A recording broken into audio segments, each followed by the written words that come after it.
Yo, this is Chris Spencer, and you're on BKS1 Radio. Hey, it's your girl Chanel, BKS1 Radio, and I'm here with the beautiful Garcelle Bouzet. I'm paying you later. Hey, I'm the queen of comedy, some more, and right now you're rocking with BKS1 Radio. BKS1 Radio Network. I'm here with the amazing Miss Tasha Smith. How you doing? I'm doing so good. Thank you for coming out. Yes. I really appreciate it. Hello, Denise Boutte. Hey, what's up? Shout out to BKS1 Radio. See you soon. Brick City's finest, J.D. Williams. I'm in the Savage Podcast Studio, chilling at BKS1 Radio. BKS1 Radio. I'm here with the legendary Mr. Dick Gregory. How you doing today, sir? Fantastic, brother, and thank you. This is Essence Atkins, and this is BKS1 Radio. Jamie Foxx, BKS1 Radio. What's going on with you? Storming over. This is George Dr. Funkenstein Clinton for BKS1 Radio. They be doing the dog, y'all. Yo, this is Chris Spencer, and you're on BKS1. Tuesday night, 9 o'clock. You are now in the game. Welcome to the show. To my right, she is Coach V. To my left, he is Short Fuse, aka the Ghost. And I'm the cowboy in the middle. Oh, I'm old dog the stat tech. You know that. That's Storm Norm the general. You know you can't bring that stuff this week, brother. Oh, we're going to start right. First of all, hold on. We got Overreaction Tuesday. I want to talk to you guys about your biggest overreaction of the NFL season 2 weeks in. You got to come up with three things, three wild takes that I want to hear from you. Just make it crazy, all right? Anything wild, I got three of my own. Just think of three crazy things. All right? Yeah, I saw that. We got trade requests. Obviously, we're going to talk to football games, what happened in week 2 and what's coming up in week 3. I want to play a little buy, sell, hold if we have time. We got the great Jamal Murphy, friend of the show, calling in. He'll be calling in the next hour, so we're going to check him out. You know what you know how we do all that and more on this live version of In the Game on WBKS1.com. Check us out. We're on Facebook Live on the In the Game with BKS1 page. We're live right now. We're also on TuneIn Radio. We're on YouTube on BKS1 Radio TV. We're all over so many platforms, so check us out. BKS1 Radio. TuneIn Radio. On Twitter and Periscope is BKS1 at BKS1 Radio ENT. There you go. And also the main one, WBKS1.com. There you go, WBKS1.com. There's something for everybody on the station. That's why I love working here. So if you're into hip-hop, you're into sports, there's something for every. Our show just went on, Only Women Wear High Heels, so they do a great job. I checked them out earlier. All right, let's get into celebrity birthdays, man. Ghost, this might be in your wheelhouse. I don't know how you feel about this dude. Exhibit the Rapper. Is he a good rapper? Yeah, Exhibit was nice. Okay, he's 44 today. He did the Cars. Yeah, Pimp My Ride. Pimp My Ride. Yeah, he had more. I knew more movies. for that than his music. I'm not gonna lie. Then he did the movies. Okay, that's right. The Fast and Furious. Right, he did some of those. Yeah, Exhibit was nice. I'm gonna save the best for last. Good rapper, and he's a good little actor. I'm gonna save the best for last. In the NBA, Serge Ibaka's 29. Goes Tony Kukoc. This is in our wheelhouse. Is 50. How you feel about that? Tony Kukoc, really? 50. Yeah, man. Dang. Ain't that something? The late, great Dennis Johnson would have been 64. Had a lot of great years in Seattle. He passed away young. Yeah, man, he did. He had a lot of great years. I think he passed away in 2007. Wow. Unfortunately. Wow. He had a lot of great years with the Celtics. You know, I loved him when he was with Seattle. Couldn't stand him when he was with the Celtics because he was beating up on my Lakers. Deshaun Goldson is 34, former NFL football player. And the Detroit Lions' Billy Sims, who was he was Barry Sanders before Barry Sanders, came on. If you remember Billy Sims, look up Billy Sims on YouTube. Dude can ball. He's 63. In Major League Baseball, Ryan Sandberg is 59. And in the NCAA, disgraced coach Rick Pitino is 66. And the best, Why is he disgraced? What, sex scandals, getting women pregnant out of his marriage, got fired for, what was the latest scandal? And that's different from every other coach. How? Listen, I didn't say it was right. I just called it disgrace. He's not you really know what? I knew you were going to say that. When I wrote that line, I said, I know Ghost's going to have a problem with this word disgraced. I knew you were. At least I got one right tonight. So anyway, all right, and the saving the best for last. The great, the beautiful, the married. Jada Pinkett Smith is 47 today. Wow. She looks harsh. Whoa, easy. Go easy on my sister. No, she does. She's very angular.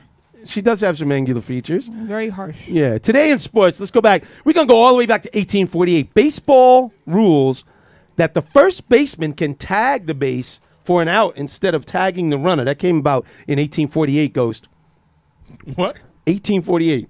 So basically, you want him to block the base. Before that, yeah, you'd have to tag the runner. You couldn't tag the base. That's dumb. Yeah, it was dumb. In 1972, the first black National League umpire, Art Williams, umpired a game. Los Angeles Dodgers versus San Diego. 1972. 72. Think about that. Think about that. 72. When did 36 Jackie years Robinson? 36 years ago. Yeah. No, 46. Yeah, it's got to be 46, 46. Yeah, because my brother's born in 72. 1984, Tim Raines is the first player with four consecutive 70 stolen base seasons. You know what's funny about that? What's that? Now when somebody steals like 30 bases a year and they lead the league, oh man, they're a base stealer. That's huge. And I'm like, right, 30 bags, right? I'm like, what? Tim Raines had 74 years in a row. Remember the years with Ricky Henderson, Vince Coleman, Vince Willie Coleman. McGee? When you couldn't get them on base, right? You couldn't let those guys on base because it changed the game. Now your pitcher's rattled. Yeah, they're stealing first. They're stealing second, third, boom. I mean, going back to the Lou Brock days, that was a part of the game. You know, even just as recently with Brett Gardner used to steal a lot more. He doesn't steal as much now. Now, he's not in that class, don't get me wrong, but he still came up with 25, 30 bags, and now the game's changed. 25, 30 bags is terrible. Comparatively speaking, yes. Comparatively speaking, is yes. But don't tell me you're a base stealer and you're only stealing 25 bases a game. Well, nowadays, that's huge. Yeah, it's terrible. 1996, Roger Clemens ties his own major league record with 20 strikeouts. Speaking of Roger. Speaking of Roger. You think him and A-Rod should get in the Hall of Fame? Man, you asking me a tough question right out of the jump. You know what? Let him in. That's what I say. Let him in. Who am I to stop him? My issue is, and this goes to all sports, is that the league and the teams are fine with pumping you up with pharmaceuticals to get you out there to play for. But as soon as you take it into your own hands so you can play and get back on the field better, it's a problem. Right. I don't have a problem with it. Coach V, how do you feel about that? Let him in? Keep him out? Let him in. Yeah, let him in. At this point, I'm so over the argument of steroids. I don't care who did it. You know, if you did it, great. Rose in too. Let Pete Rose in, too. It has nothing to do with him and what he did on the baseball. I think what he did was wrong. I think he served enough of his penance, if you will, or punishment, and it's time to let him, You can't punish somebody for betting on their own team to win. I just think that he should be in. I think, I forget who said it, but the Hall of Fame is just a museum. You go there, you remember things about sports. It's not that serious. I mean, we're talking about sports. That's why we come here, because it's not that serious. That's why I come here, because I can come here and think about sports for 2 hours and just have a good time and chill out. It's supposed to be fun. Right. It's fun. It's fun. It's supposed to bring people together. Absolutely. Unless you're Dodgers and Giant fans, then they get a little rowdy. Yeah, then you have some issues. Or Eagles and everybody. Yeah, right. Now, where was he? Just threw me with that. All right, let's go. Let's start. Coach V. Yes, sir. Give me 3 overreactions. I mean, overreactions. I want to hear something wild and crazy. 3 of your wildest hot takes that you can come up with from week 2 of the NFL football season. Fitzmagic. Oh, it's magic. All right, that's number 1. No. Fitzmagic. Blah, blah, blah, blah. Bears are going to the Super Bowl. There you go. See, now that's a hot take. That's a hot take. That's a hot take. Give me one more like that. The Bears defense is like the 80s Super Bowl shuffle. Wow, she went wild with it. That's what I'm talking about. See, that's what I'm looking for. The Bears defense is 85 Bears worthy. 85 Bears Super Bowl I like that. shuffle. I like that. Yes, let's get That's the video. what I'm talking about. Super Bowl shuffle. The Bears should do a Super Bowl shuffle video right now, Ghost. Woo! Khalil Mack leading the way. Yes. Do the Soldier Boy. Crank that. All right, Ghost, give me 3 overreactions. I got to think about that one. All right, I'm going to give you my 3. Patrick Mahomes is going to win MVP. 10 touchdowns. You heard it here first. Okay. Patrick Mahomes, MVP of the league. Okay. Leading the league. That's number 1. Where's my number 2? My number 2 would be the Browns are going to get 10 wins. The Browns are going to get 10 wins. You heard it here first. Okay? Mark my words. All right? And number 3, Dallas is on the way back. They're going to be back before you know it. Open up the sound. Okay. I'll applaud myself since nobody else is applauding. Those are my three big takes. I mean, that's not a far hot take, though. That defense is looking good. The Dallas. You know what? I'm going to change it. The Dallas defense is better than the Bears. Hey, that's a hot take. Better than Bears defense. Go sit in. Hey, let's not get crazy. All right, they tied with him for leading the sacks. That's what I'm talking about. We got the hottest defense in the league, unstoppable. Super Bowl bound. Maybe the Cowboys should do a Super Bowl shuffle video. All right, Ghost, what you got? Give me 3 hot takes. I mean, I said time to think, man. Not 2 seconds. All right. All right, let's get started. I'm old now. Come on now. You ain't that old. All right, let's start. I was hoping Chill would call in. We can get here. We can revisit this if he does call in. And also, a couple of topics we're going to go over with Jamal Murphy, the great Jamal Murphy, co-host of Bros Pod, writer for CBS Sports Local. Check him out anywhere you can find podcasts. What's going on with the Steelers, Ghost? Good question. They ran into a team that everybody overlooked. People were saying they were saying before the season that Cleveland was going to be a lot better than they were last year. They only beat them by 3 points last year in the first game, so they played them pretty tough. And then against KC's a buzzsaw, and Pittsburgh's defense is just a mess. The Pittsburgh and as far defense as is Antonio horrible. Brown tweeting to the guy, yeah. Look, put it this way, man. I'm all for it. If you tweet some stuff at an athlete and you think you got free reign and they shouldn't respond, no. Because if you made that statement, he wouldn't be nothing without Ben, then it's a team sport. Right, absolutely. You got to have a quarterback throw the ball. You got to have somebody to catch the ball. Absolutely. So that's like saying, Jerry Rice wouldn't have been nothing without Joe Montana. Right. Joe Montana might not have been the same person without Jerry Rice. So I mean, Jerry Rice would have caught the ball from anybody who could throw it. You need somebody who can do it. And if you look at some of the catches Antonio Brown makes, oh my gosh, Ben Roethlisberger it's not needs like to be Ben, buying him Rolexes and cars. It's not like Ben had his accuracy of Montana or Aikman. He's not known as an accurate quarterback. So to say things like that is disrespectful. And then when he tweets back, well, so trade me. So but basically it's tongue in cheek. Right. Why are they taking everything somebody says? I was like, yo. Serious. I laughed because I was like, you know what? If that's the case, then yeah, Steelers trade him. Trade him to the Cowboys. Sound like. Did you know that was a former Steelers? That's what I'm saying. See, that's the problem with me. That's the bigger issue, Coach V. And I'm going to go to you now because here's the problem. Yeah. You have a Steeler organization that won't pay Le'Veon Bell, who's arguably the best running back, at least in the top 3, right? You have Antonio Brown saying, look, you have a former PR person coming out saying, oh, Antonio Brown's nothing without Big Ben. Now you got Antonio Brown saying, well, then trade me and let's find out. Whether it was tongue-in-cheek or not, is there something going on in the Pittsburgh front office? Because you're the front office person. You're the organization person. You rock with the Spurs. You rock with the Patriots. Yeah, I do. You rock with the Steelers. I do. What's up? What are your thoughts on that? Talk. You know what? There's a lot to what you say. You know, kind of like I guess you say overreaction Tuesday, especially what's going on because people aren't used to seeing this from the Steelers. Absolutely not. Just like people weren't used to seeing certain things from the Spurs or from the Patriots. What I will say to that is that, you know, it really does come like this. It's so different now in terms of the mentality of the people that you have playing in the organization, the people that you have around the organization in terms of like who covers it, media, so forth and so on.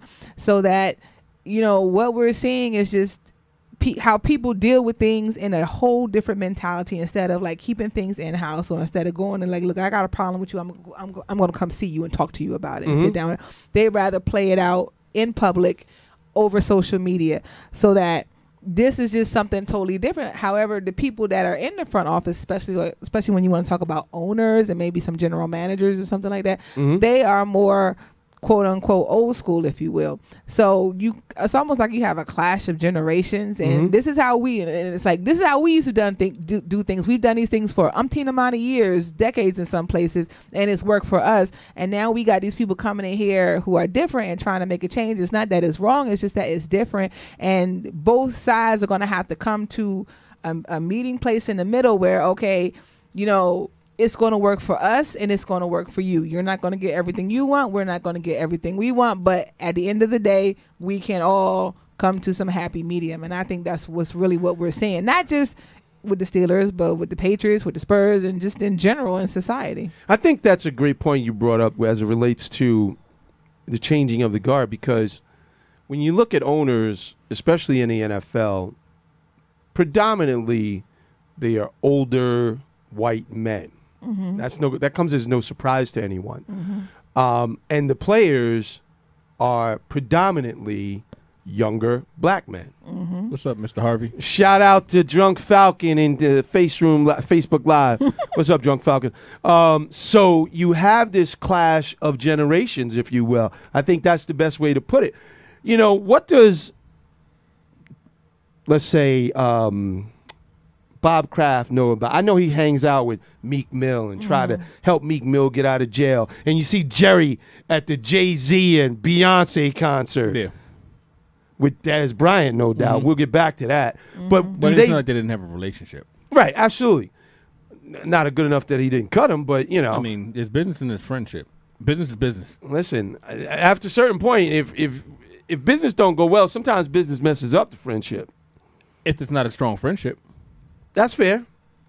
That's fair. And it all depends on how it's all handled. Nobody really knew what the relationship between or how Dez and Jerry communicated or anything. It all played out a certain way, but like you never know how strong their relationship was or how it was communicated at that point. So basically, it's a lot of speculation, and it goes for across every board. If you do business with a friend, and if it's a real friend, they know business is business, friendship is friendship. We separate it too. If it don't work out business wise, it should not affect our friendship because that's a whole completely separate thing. I mean, I've been fortunate enough that I can honestly tell you I've been the boss of one of my very best friends, and I've had one of my very best friends be my boss. And it's tough sometimes because when things are going well, it's good. You know, everything's good. And then I understand you're mad, but say even with athletes and owners, okay, they paid you, you got a huge contract, so they didn't think value your contributions at that point. But if they sit down and the communication's wise, say, look, this is the value, here we go, value, like you always bring up. Right. This is what we're paying you, and this is the value we're getting out of you, and your numbers wise, it's just not cost beneficial for us at this time. We need to go another way. So if you're not meeting those numbers, then and you're honest with yourself, you'll be like, I understand. Yeah, but they also talked to him. I mean, they kind of cut him late, but we'll get back to that. Yeah, that was a whole. Yeah, that was a whole. I think that was a whole. Jerry didn't want to cut him in, and it was a whole back and forth. I think they did do him dirty by when they cut him. Right, they did do him dirty by that. But anyway, back to the Steelers. The Steelers as an organization are a cornerstone franchise. I mean, it's nothing new. I mean, the Rooneys go back. He Facebook Live from the locker room during one of the meetings. I know, but so, I mean, he got criticized wildly for that. It's not nothing new. But he didn't do anything this time because if somebody's going to use their platform to say something about you, right, you have every right to use your platform to say something back. Right, but Ghost, when you have a player like of Antonio Brown's caliber, right? He's a top-notch player in the league. He's probably the best receiver in the league. If not, he's in the top 3. And he says, trade me then. That's not something you want to hear from. He didn't say it to the guy. team. Did he at Pittsburgh Steelers? No, that's true. So he's not talking to the team. He's talking directly to that person. If you're saying that I wouldn't be nothing without him, trade me and let's see. Yeah, I didn't take it that serious either. Oh, you guys didn't take it that serious? No, I really didn't. See, with Antonio Brown, I'm going to tell you, I don't know with him, man. I don't know that I did take it serious or didn't. I guess I'm listening to you guys. He's not going to bite his tongue. Right. He's already outspoken, so if he had an issue saying to trade me, I'm sure he wasn't going to at some writer for a newspaper. Right. It would have been brought up directly to them. That's true. No, that's fair. That's fair. I think he was saying, like, well, if you know so much, then trade me and let's see what happens. Not saying, like, of course, not trade me, but, just saying, well, if you know, well, let's see what happens if that was to happen, tongue-in-cheek, as you were saying. Got you. Now, my final question on the Steelers is Mike Tomlin on a hot seat? Anybody? No. Steelers had 3 coaches in 50 years. Should he feel any pressure? No.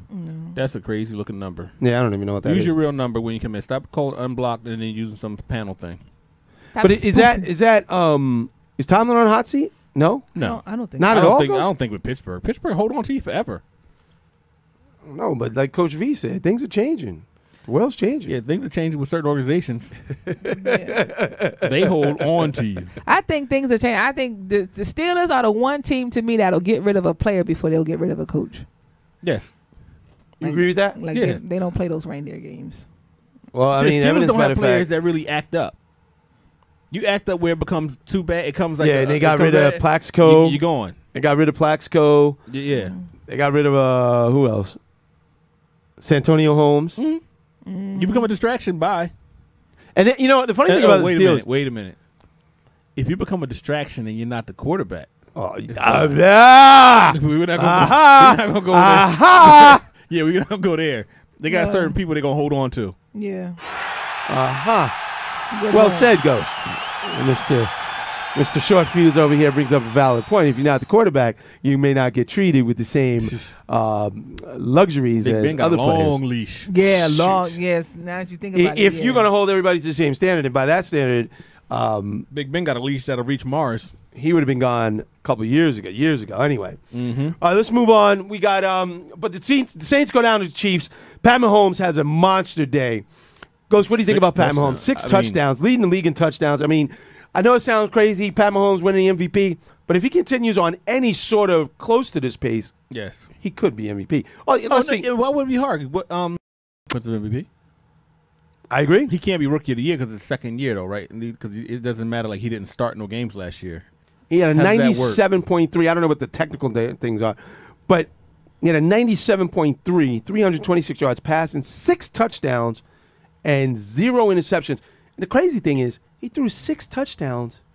He only completed 23 passes. Very efficient. Yeah. So that's every 4th pass he completed. I'm gonna pick this. Every 6th. Go ahead. Call the way you're calling from. State your name. Hello? Yes. Is this GameStop? No, it's Hello? not. Thank you. Yeah, so 23 passes. So that's like every 6th pass was is it every 6th or every 4th? No, every 4th pass was a touchdown. Touchdown, basically. Game wasn't. So it's first down, second down, third down, touchdown. Yeah, all game. All game. Through 28 they had 21 attempts. points in the first quarter, right? That's crazy. Who'd they play again? The Steelers. Oh, yeah, 42-37. A lot of points scored in that But game. the thing is that they were saying about that they're going to have to get their run game going, and 2, your defense, because you can't expect to outscore everybody 40 something or whatever every week. Absolutely. True that. And as soon as people start getting it, and like Ghost always says, as soon as they get the playbook on you, they get the film on you, it's gonna be a lot different. And he got it, but he has a lot of weapons. Who is his receivers? Tyreek Hill. He got Travis Kelce, Kareem Hunt, Sammy Watkins. Watkins is not even like. What has he done? Like I haven't heard his name. I haven't seen any highlights. I don't know. Sammy Watkins. Whoa! Excuse me, Mr. Watkins. Sorry, I didn't realize you had 6 receptions for 100 yards. And you got to respect him. Travis Kelce, 7 for 109 for 2 touchdowns. Tyreek Hill, 5 for 90 with 1 touchdown. I don't know who this Conley dude is, but he had 2 Conley's receptions been there for a while. And for 17 yards, one of them for a touchdown. Kareem Hunt had a touchdown. Man, when you get 6 guys touchdowns, everybody's happy in that locker room. It's like we balling, player. We unstoppable. And think about Andy Reid calls a great game. Yes, he does. Offensively, he uses his weapons. And he puts them in the great positions to make plays during the season. All right, let's move on from that game. Steelers 0-2, man. I wish Chill was here to talk about it. Steelers are 0-1.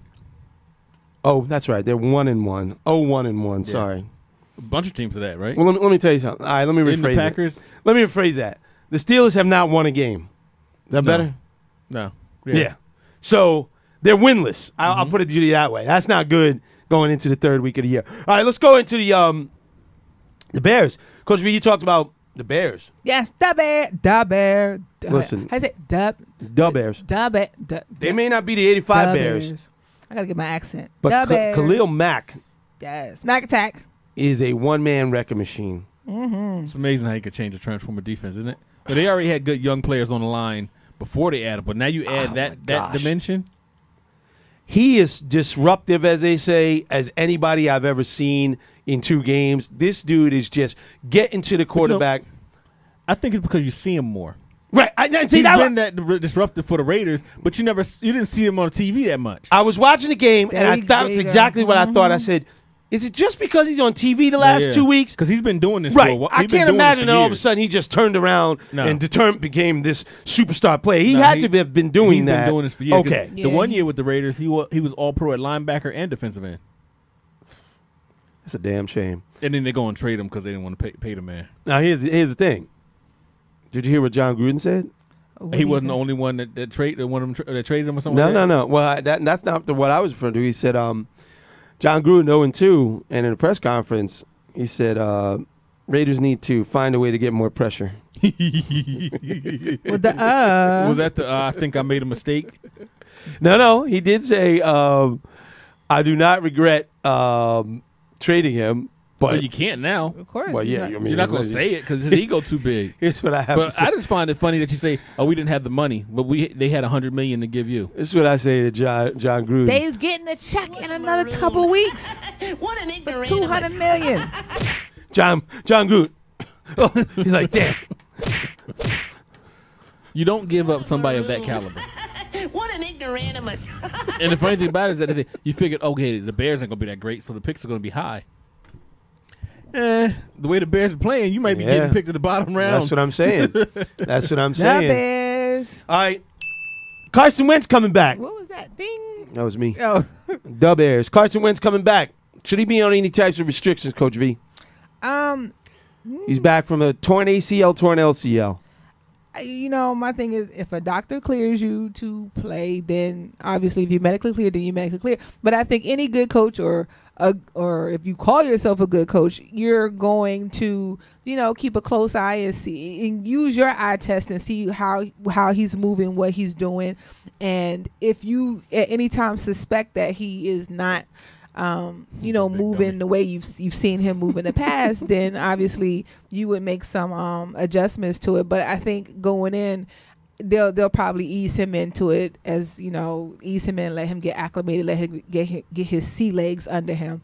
But like I said, if you're a good coach, you're going to be watching him, and the minute you think that something's not right, whether he says he's okay or not, you'll probably err on the side of caution, especially if you see him as your long-term future. Ghost Carson Wentz restrictions, yes or no? No. I agree. Like a restriction is in what? As in don't run? Don't pass, don't drop back. Then don't play. How you gonna not pass, not drop back? You can't have restrict. If you gonna put somebody out there, you can't be like, all right, well, you're gonna be out there, but I don't want you to run. Basically, just hand the ball off. No, I can have Nick Foles do that if I want somebody to do it. There's no purpose.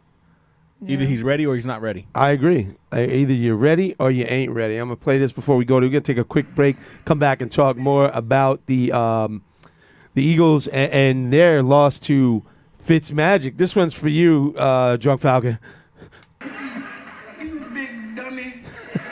You're talking about John Gruden in the chat. Keep it locked here at WBKS1.com, Facebook Live. We're going to take a quick 2-minute break. We'll be right back. 1 minute. All right, we'll go talk Eagle Bucks.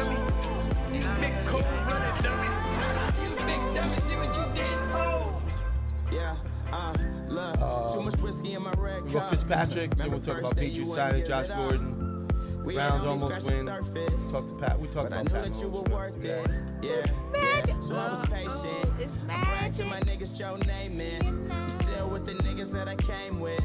But everything changed once some fame hit.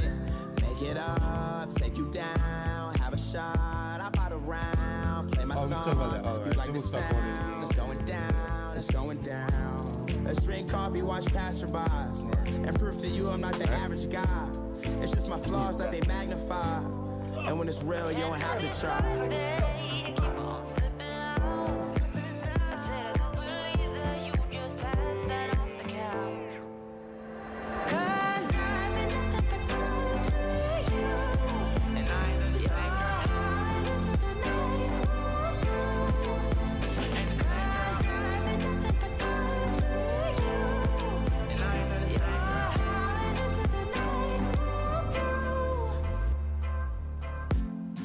I wish there was another way. Tomorrow is another day. Joys take the pain away. Sometimes I wanna is another way. Tomorrow is another day. Drugs take the pain away. Sometimes I wanna run away.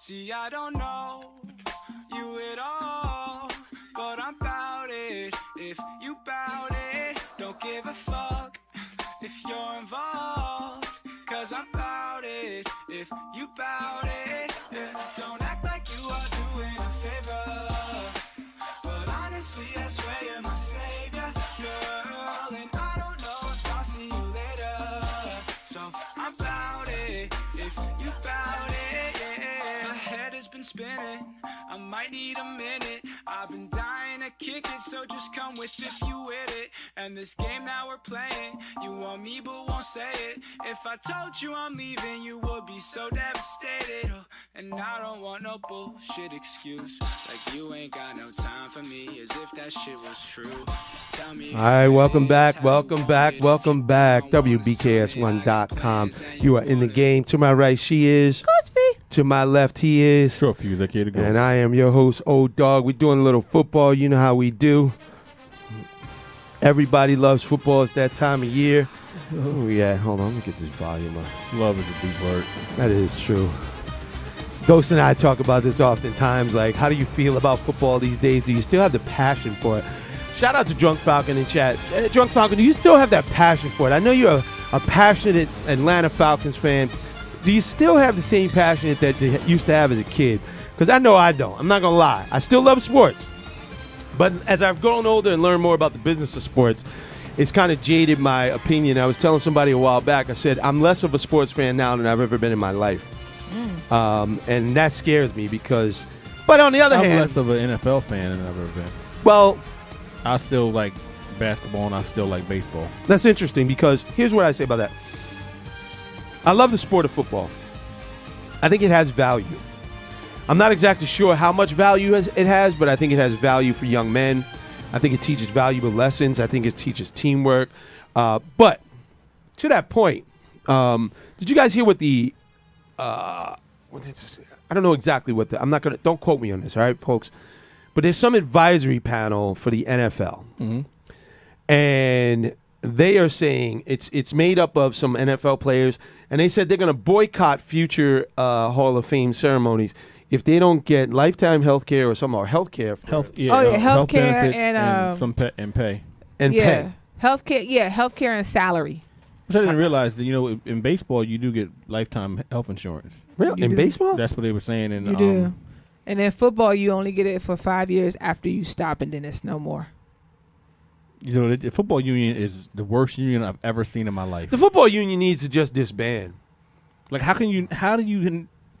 Like, they don't do anything. And then you have people coming out saying, "Oh, if you're a Hall of Famer and your finances ain't in place, that's your problem." See, first of all, that mentality right there baffles my mind. It's not about having your money in place. I don't care if I have $1 billion in the bank. Right. If I am worth something and I feel you're using my likeness and whatever it is for your benefit, then and if I felt I built this and I should get a cut, then yes, it's not a point of how much money I have. It's what I feel I'm worth and what I deserve, what we feel we should get.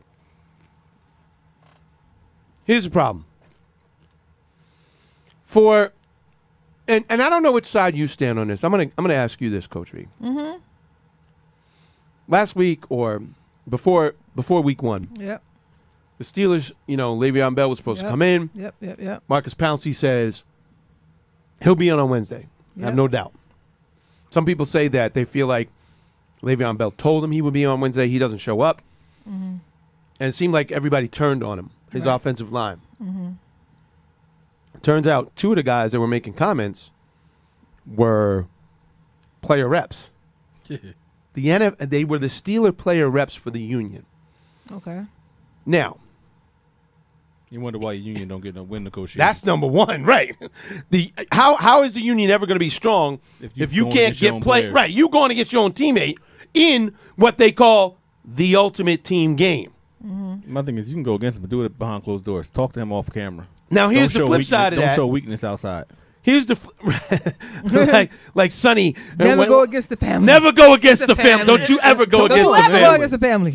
Don't you ever talk against the family when we're in public, right? Yep. That's the Godfather. And if I'm Le'Veon Bell and I'm like, oh, that's how y'all feel, then you know what? All I got to do is come in and get 6 games. Right. I'll come in and sign my But see, now, here's the contract at thing. week 9. It's this weird dichotomy of like the ultimate team sport, the ultimate team play. I hear all these former players talk about giving for your teammate, giving up, being able to count on the guy next to you, the man next to you, blah, blah, blah. Why don't y'all up in arms when the team is stalling him out for his money? And this is my problem with the NFL. Go ahead. The NFL pays per position. They don't pay per talent. It's not in the NBA. When Steph Curry came for a contract, they didn't say, oh, you know what? The average point guard contract is X amount, so we only can pay you this amount of range. No, you're one of the best players in the league, so this is what the top players are getting. This is what you get. Yep. Stop in the NFL paying per position. Le'Veon Bell is a supreme talent. I don't care what position he plays. Pay him for his talent. In the NBA, it's about whatever it is you're eligible for based on the number of years that you've had in the league, and what the team can negotiate over that, like whether you're and whether you meet certain criteria to qualify you for, say, like the Supermax or something like that. And see, but here's the thing. I had this argument with my little cousin, right? He's maybe 31. Yeah, he's 31. He ain't little. And little, huh? Well, he's my little cousin. He's younger than me, so I'm like, whatever. Don't disrespect that man like that. Listen, he's always gonna be my little cousin. That's just the way I look at him. My younger cousin. Is that better? Yeah. Okay. Little was disrespectful. All right. I don't mean it in a disrespectful way. It's a man. Yes, disrespectful. All right. Well, I apologize. And we're talking about salary caps, right? And my salary position. Caps are a farce. Thank you. We had this argument. They're just a way for teams to justify not paying somebody. Ghost, thank you. I told him to call in tonight, Justin. I'm talking to you again. You told him in 3 weeks now. I know, and he won't call in because I think he's scared. It's just a way for teams to justify to the fans and the people who don't look into it that they can't afford this person. And I said to him, we were having this debate. I said, Odell could probably make more in the open market. He's like, oh, yeah. How do you know? I said, because there's a salary cap and it's depressing his salary. He didn't grab. He's like, well, he's top paid receiver and blah, blah, blah. I said, no. How much could he make on the open market? How much could Aaron Rodgers make on the open market? Why they put the salary cap in too is because, one, it affected the other smaller team.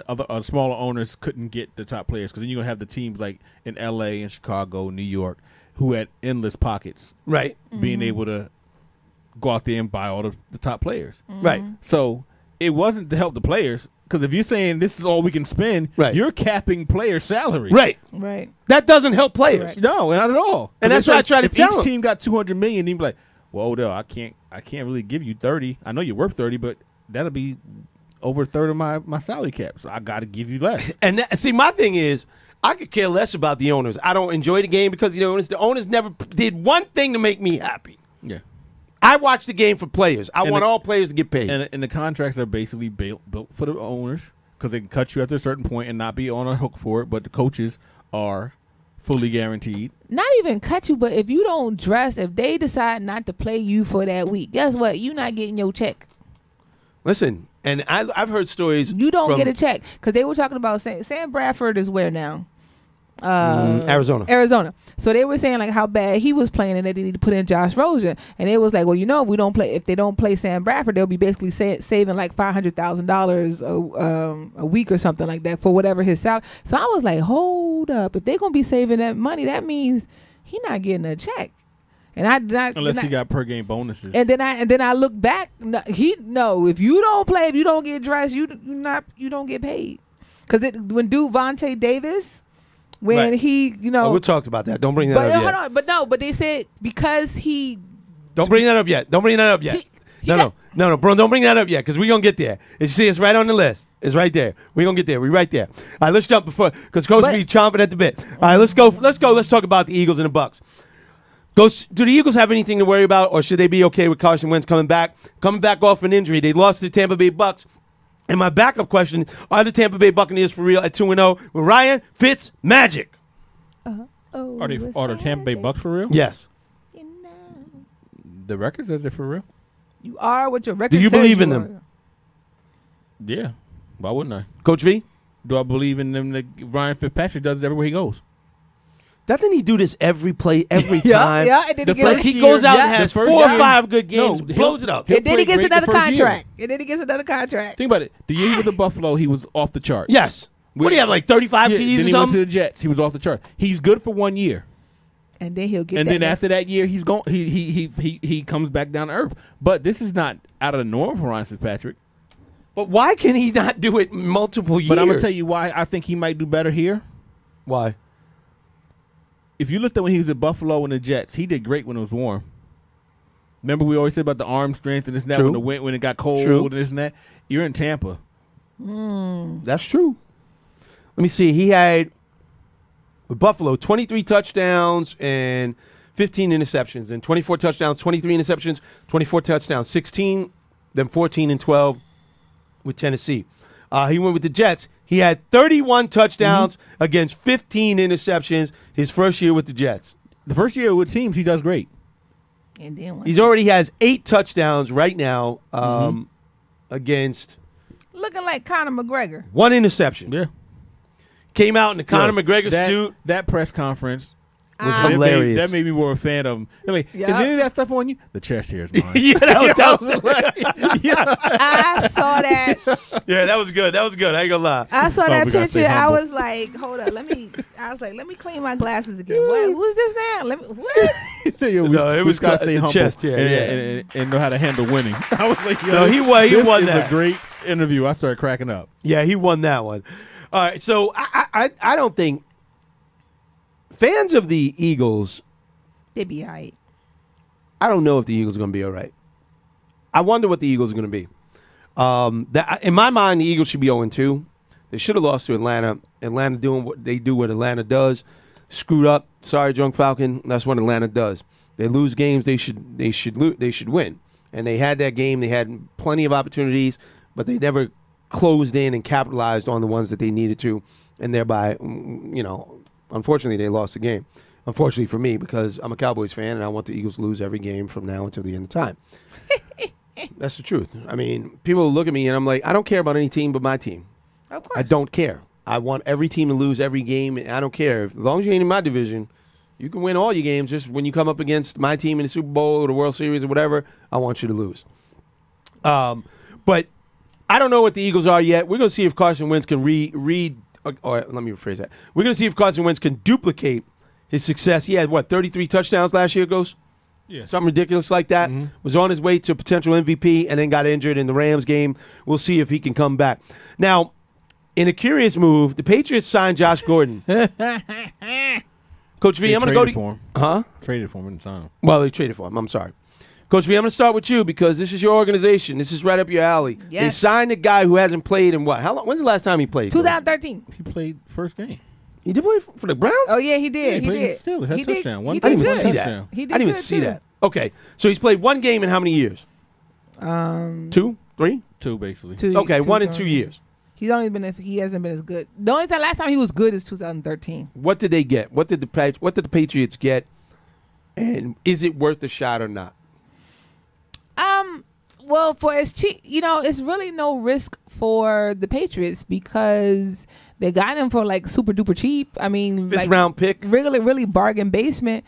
And the Patriots, if you screw up just a little bit, it's not going to take much for them for Bill to get rid of you.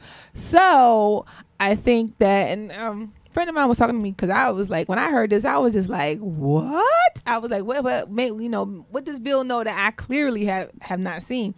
And they were saying like, this could be like a really good thing for Josh Gordon because basically he like being with the Browns for so long. Because think about it, not saying that the Browns did not try to help him, because I think they did try to help him. But I do firmly believe, in my opinion, that some of what they did also enabled him.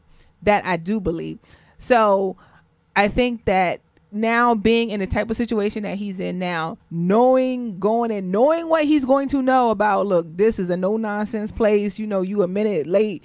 You know, the door will be locked on you. You won't be able to get in type of thing. I think that if he really wants it the way he says he does, because he has to do it for himself in order for this, you know, his recovery to be effective, then I think this type of structure should help him.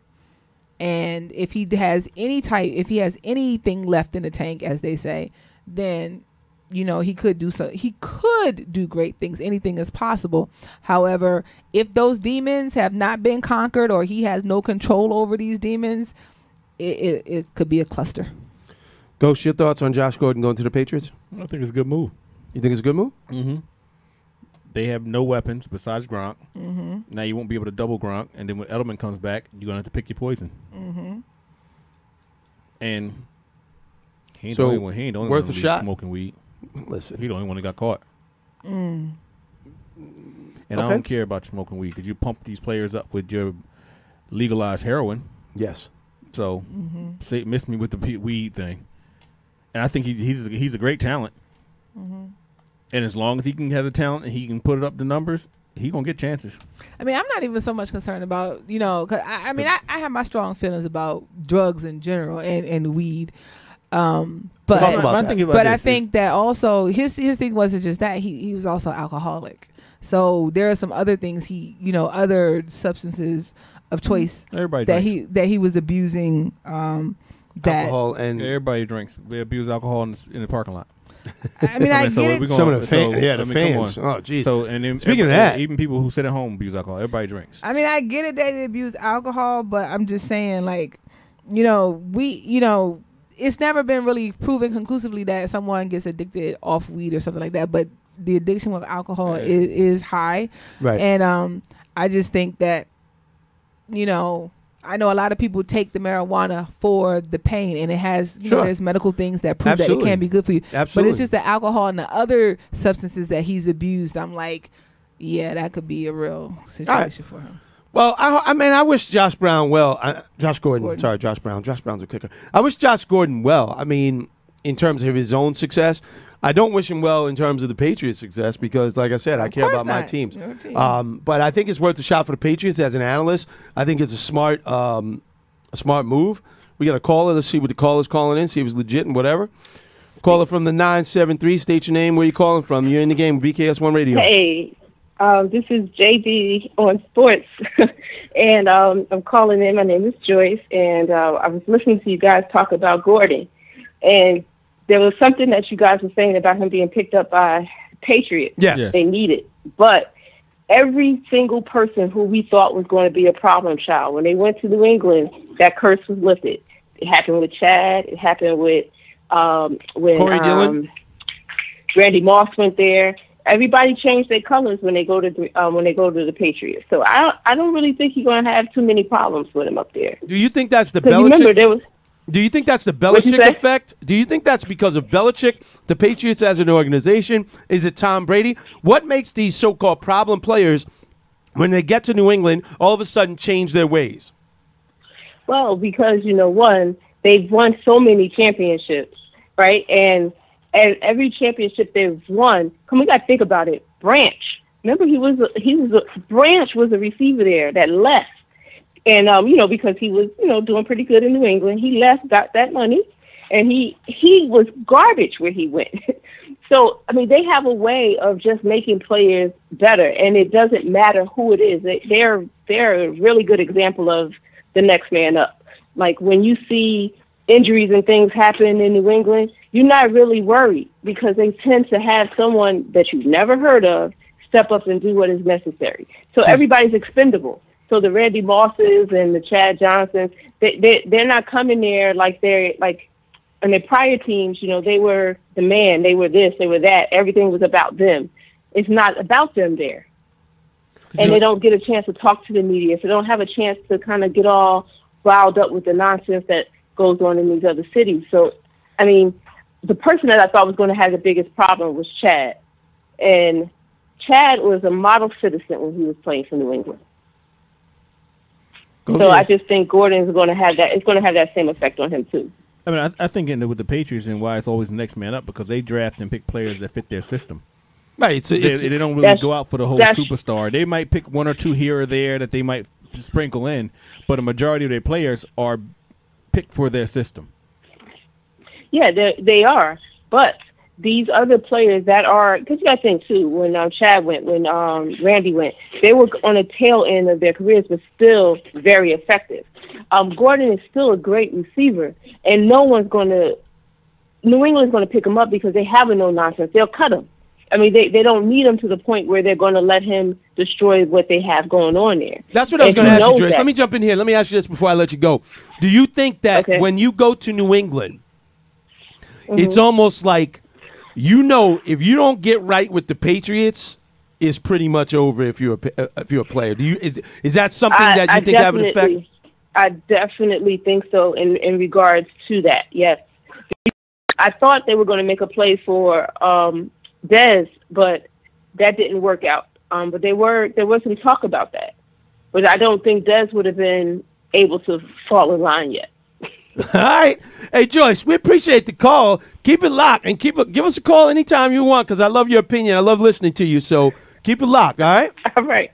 All right, thanks for calling in. Joyce on Sports. I love it.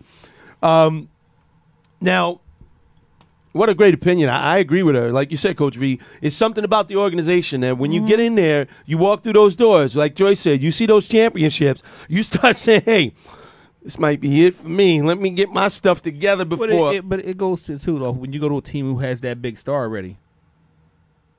And everybody knows the team is about. It's like when Dennis Rodman left Detroit, all the nonsense. Right. He went to play for the Bulls. Right. It wasn't that much nonsense on the mic. Right. Teams go when you go somewhere where you have that stuff. When people Strong go play leadership. with LeBron, you're not going to because you're not the man. Right.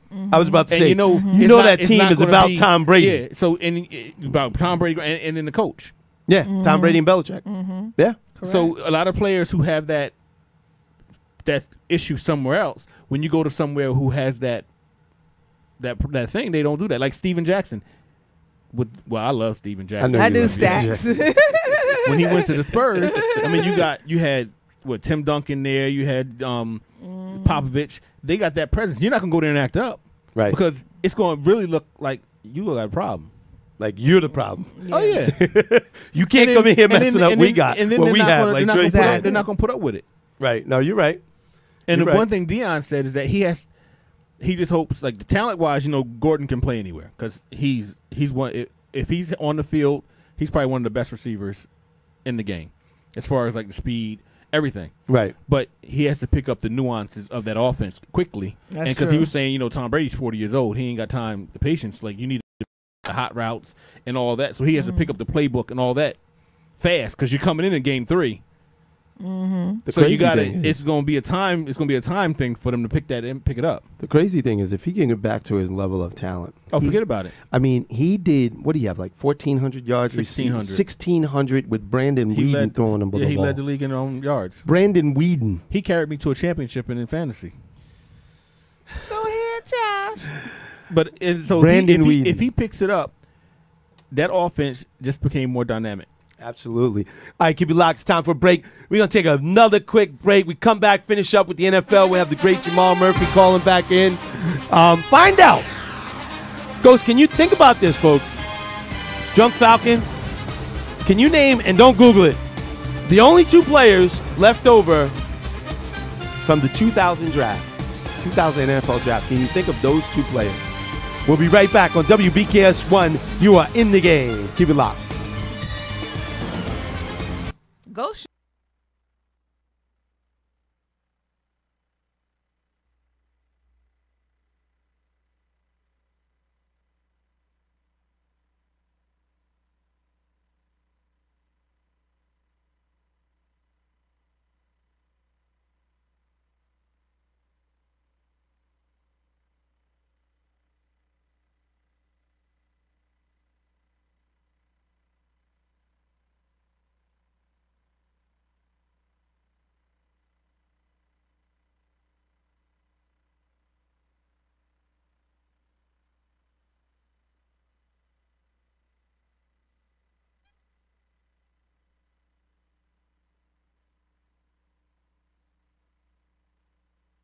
them, not trying to pretend. See, I don't know you at all, but I'm bout it. If you bout it, don't give a fuck if you're involved, cause I'm bout it. If you bout it, yeah. Don't act like you are doing a favor, but honestly I swear you're my savior, girl. And I don't know if I'll see you later, so I'm bout it. If you bout it, yeah. Hold up, did you really think I'm bout it? Say she wanna leave, but it's way too crowded.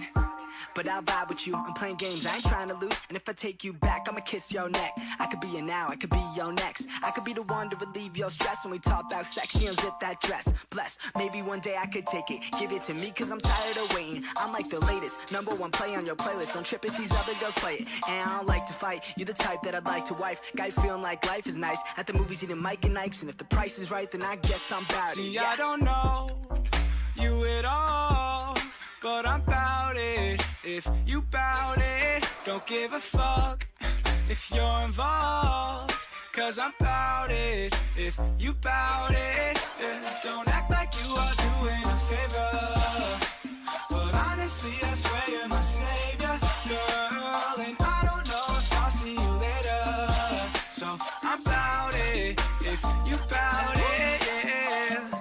Champagne for Took a breakfast. little bit early. All right, welcome back. WBKS1Radio.com. In the game Tuesday night. To my right, she is. To my left, he is. And I am your host, O-Dog, in the building, Stat Tech. All right, we were talking about, I gave the tease, and it's the two players left over from the NFL 2000 draft. You have a guess, Ghost? No. Come on, give me a guess. I can't even remember who was after 2000. Coach Go V, back 18 years. Do you have a guess? Who's been around for 18? Tom Brady. He old. I mean. All right. Do you have another guess? Give me one more guess. Who else is old as Methuselah? Methuselah. Jeez, you sound like my mom. You talk about you old as Methuselah. That's an old phrase. That's an old Southern phrase. Who walking around there with a lot of gray hair? There's got to be a kicker. I'm a player. Yeah, give me a kicker. It's been a bad week for kickers. Bingo. You called it. It is a kicker. Sebastian Janikowski with the Seattle Seahawks in his 18th year. And Tom Brady is the other one in his 18th year. Yay! So you got one of them. All right, let's talk about it a little more. Let's get back into football. Goes in the in the Green Bay game that ended in a ever so boring tie. Amazing how that still happens. I was like, first let me ask you, how do you feel about ties in football? Stupid. I don't like them. Somebody has to win. It's not hard for somebody to win. 29-29 tie. But did you see the controversial call? Yeah. The one Clay Matthews. Caller from the 973, state your name, where you calling from. You are in the game. This is Joyce calling back, but I just wanted to say Vinatieri and Brady. Oh, you were close. You were halfway there. You were halfway there. It's not the kicker. It's not the kicker, Vinatieri. Sebastian Janikowski. Not Vinatieri. Ah, Janikowski. But All right. you got Tom Brady. Thanks for calling back, though. I respect that. You were halfway there. See? You can call back anytime, JB. You always welcome on this show. I like you already. All right, we'll talk to you soon. Talk to ya. All right, thank you. Right, kickers last forever. But the Vikings and the Packers, did you see the last play of the game? Well, it was close to the last play of the game. Yeah. Clay Matthews gets called for a roughing the passer penalty, which allowed the drive to continue and ultimately left to a tie. How do you feel about that call, Ghost? Thank your quarterback. Happened to your quarterback. Remember when Anthony Barr tackled him and drove him into the ground? So all of a sudden, you can't hit nobody low because Tom Brady got his knee taken out. You can't draw nobody to the ground because Aaron Rodgers got slammed down. So, he turned and his body weight came on him. It's a call. Last week, I called Knocker on his show. Check them out tomorrow night. They come on. If you're not a hip-hop fan, live in the Cypher tomorrow night. But if you want more sports, check out my boys, sportscastlife.com. We were talking about quarterbacks getting hit, Ghost. Do you remember back in the day with you can get hit? No, but you remember back in the day where the object of the football game was to put the quarterback in pain, hurt him. I mean, remember Lawrence Taylor used to hurt everybody. But specifically, the job of the defense was to get the quarterback out of the game. Yeah. Because then you get to a lesser skilled guy to back up. Yeah. Or if you can injure the quarterback, put the quarterback on his back. Back in the day, maybe about 4 or 5 years ago, they used to talk about how do you beat the Patriots? Put Tom Brady down. You got to hit him. You got to hit him. Yep. Then the league says, you know what? We can't have our quarterbacks getting hurt, so let's make it where you can't touch them. Let's put them in bubble wrap so we can score 50 We points had a the game. same conversation. I said, what are you going to do? Do you want to put flags on him now? Might as well just put the red shirt on him. Put something like where you can touch him and the buzzer goes off, so they say, okay, you're tackled. Like fencing. Yeah, like a fencing thing, yeah. So you have a light in the middle of your chest. Oh, he was touched. You can't. I really feel sorry for defensive players. What do? You got to think too much out there because you can't hit a receiver. You got to let a receiver catch the ball, come down, make a move, start running, because if you hit him while he's coming down, you hit a defensive receiver. Now, don't hit him too low. Don't hit him too high. Make sure your head's up. Right. Get your shoulder in the right spot. Of course. And this is why you're going to have games where you have people scoring 40-some points a game because you got defenders. There's no defense. I don't know how to hit. Did you see Eli's face? Speaking of quarterback, that picture was great. Goes. He just looked. Yeah, he looked like shell shocked. Coach B, look. His eyes were crazy. Did you see the hit that Jalen put on him, though? Listen, we're going to get to the Cowboys. We're going to spend a little bit of time with the Cowboys because you know that's my team, but we got to run through a couple of games. The Texans, they lose to the Titans. Deshaun Watson, and they're 0-2. I thought they would be better. The Titans 1-1. How do you feel about that game, Goes? It was a better game than I thought it was going to be. I mean, the Titans pulled off that fake kick with a 66-yard fake punt for the touchdown pass, which kept a minute. Texans, I think, first of all, the first game they ran into the Patriots, so yeah, you didn't that's a expect tough them to win one. that game. So I thought they would be 1-1 by after this one, but all right, Jets and that Dolphins league don't matter because Jacksonville's in it. Jets and Dolphins. Hold on. Dolphins are 2-0 and the leaders of the AFC East above the Patriots. Patriots are 1-1. The Jets. Sam Darnold came back to earth. Put up 12 points. Didn't really do too much. Should Jeff about Sam Darnold in his sophomore game, if you will? He had one interception. You know, I'm just throwing it out there. Whatever. His second game, you know. No, if he's the rookie quarterback, he's going to have ups and one downs. One touchdown, 2 interceptions. What's around him? What's around him? You're going to have ups and downs. He did throw for 334 yards. Meanwhile, Tannehill only threw for 168 with 2 touchdowns. Still got the win. Efficient. So Jets fans shouldn't care. It's only the second game. You know how Jets fans go out there and hang yourself. You know how Jet fans are. I mean, it's 2 games. He won 1 and he lost 1. What do you want him to do? The Colts go into D.C. and they beat Washington 21-9. What's so funny? The Redskins were hype off that first game. They won like 26-0 over Arizona. Arizona. Washington fans were jazzed up. Everybody they were the truth. Yeah, we serious. Yeah, you should put up some points against the Colts. Colts defense ain't that great. You put up 9. Yeah, 9 points, 3 field goals, one in the second, third, and fourth. Not good. The Rams take out the Cardinals. They destroyed the Cardinals 34-0. The Rams might be the best team in football. Listen, the new philosophy is this: you get a cheap quarterback, you got to take advantage of what you can. That's it. Get you a cheap quarterback and try. They tried to go out and get Mac. Yeah, that's what I'm saying. And if they would have put, oh my gosh, if they would have had Khalil Mack on that squad, Mack, Donald, and Dominican Sue, and Darnold, oh my God, Arnold, it would have been. Oh my God, I would have loved it because you know what? That would have been the 85 Bears, V. If they would have had, they actually might be it now. Listen, they're a good team, man. It would not shock me to see them in Jacksonville in the Super Bowl. That would be crazy. All right, Jimmy Garoppolo and the Niners, they take out the Lions 30-27. Garoppolo had 2 TDs, threw for 206 yards. Matt Stafford comes back with 3 TDs, but still gets the loss. Lions are 0-2. Matt Patricia. Does it say anything about just because you stand next to Belichick? Are you good? No, because tell me, coaches that left New England and went somewhere and succeeded. Charlie Weiss. No. Romeo Crennel. Nope. What's the other one? What's the guy who went to Denver and put all his fate in? Josh McDaniels. Josh McDaniels. And he came back. Name one. Especially defensive coordinator. Because you know why? Because It's Belichick's defense. I don't care how good the defensive coordinator is with the Patriots. It's Belichick's defense. And see, when you look at the Lions, right, and you got Matt Patricia. Hold on, you got Matt Patricia, who's the defensive coordinator, and in 2 games they gave up 48 to the Jets and 30 to the Niners. It's talent. That's 78 points in 2 games. Mm-hmm. It's ridiculous. He's supposed to be a defensive-minded coach. You can only coach what you got his first year. He's going to turn that roster over. He had to do something. And it didn't help that. Didn't the Jets have like 3 or 4 interceptions? Yes. You keep putting your defense out there too much. True, they get tired. Now, what about the Jags taking down the Patriots? Jags 2-0. Am I shocked? No. No, I'm not shocked at all. Jacksonville got a great team. They have a very good defense, but I thought they should have won the AFC Championship game last year, but I think the play callers started getting a little tight. And that's what cost them the game. It wasn't because they didn't have enough talent. No, they just had to run the ball, and you can't do that. Right. I thought they got really conservative. Right, and really just got away from their play calling and didn't do what they should have done. And I believe so. I believe the Jags. If you get conservative, you got to be able to hit that third down. Yes. And get that first down. Absolutely. And when you start dropping some passes or not converting those thirds, then you have issues. But as far as I don't know any teams in the AFC that could really beat Jacksonville. Yeah, it's gonna be tough. With that defense. Yeah, that defense is tough.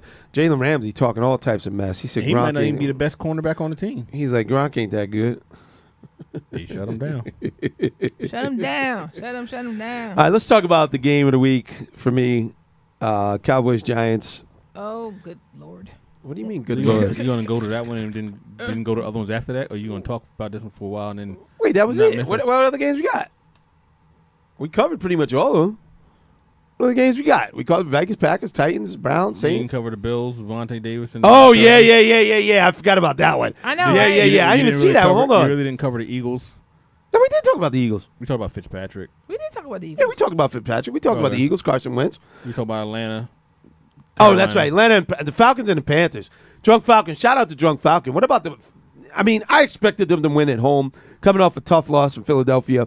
I really expected them to win. Yeah. So that doesn't surprise me. Matt Ryan, what do you do? Hey, tell your safety stop being dirty. What do you do? You see him spear Cam right in the head? I did Cam not. slid feet first.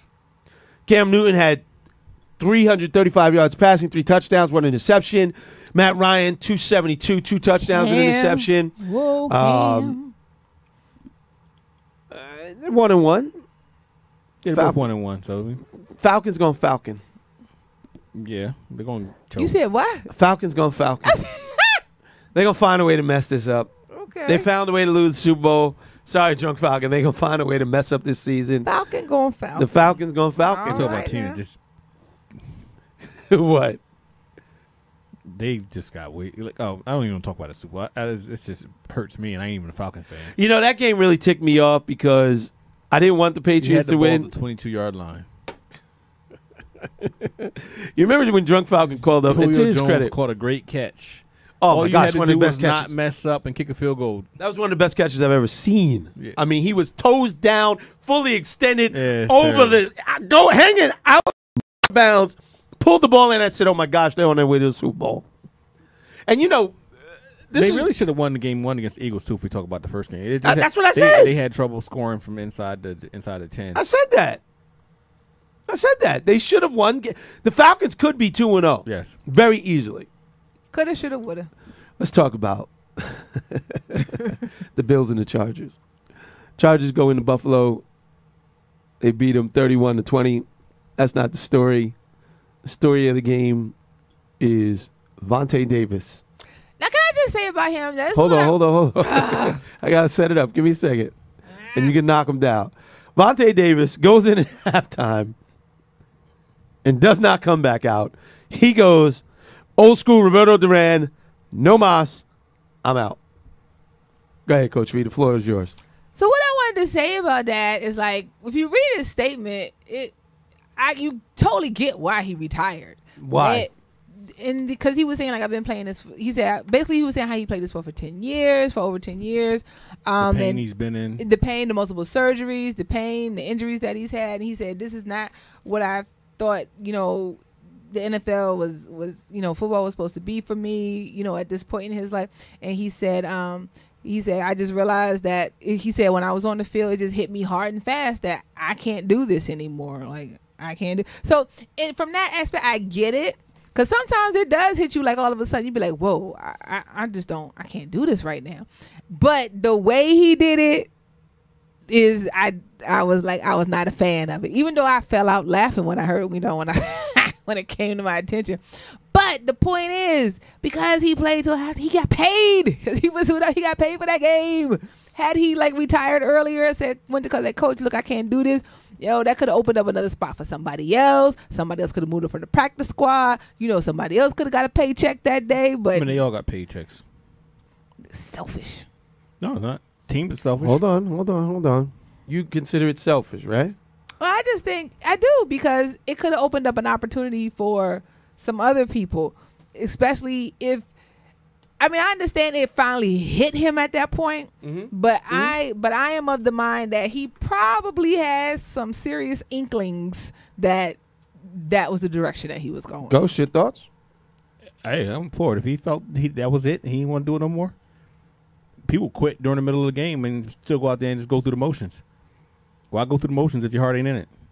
So either he said, I'm not going back in the game and play, or I stood on the sidelines, or I'm just not going to go back out there. What difference does it make?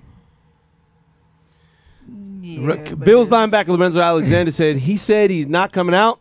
He retired. First of all, on some level, I think it's hilarious. It is. It is. I'm done. Absolutely hilarious. I was crying. And by the way, here's what I'm going to do for Vontae Davis. The team will pull you out the game if they don't feel you playing well and sit you on the bench. Absolutely. So, oh well. Shout out to Vontae Davis. Figure it out. Here, Mr. Davis. Hey, and like I said, people always come out and they'll say, and it's players who come out there who quit. Right, on their team. And go through the motions and don't tackle, let people run by them, half-ass it out there. What's the difference? And my thing is this, if a guy says he doesn't want to play, he's done, why would you want him out there anyway? Because he doesn't have his heart in it.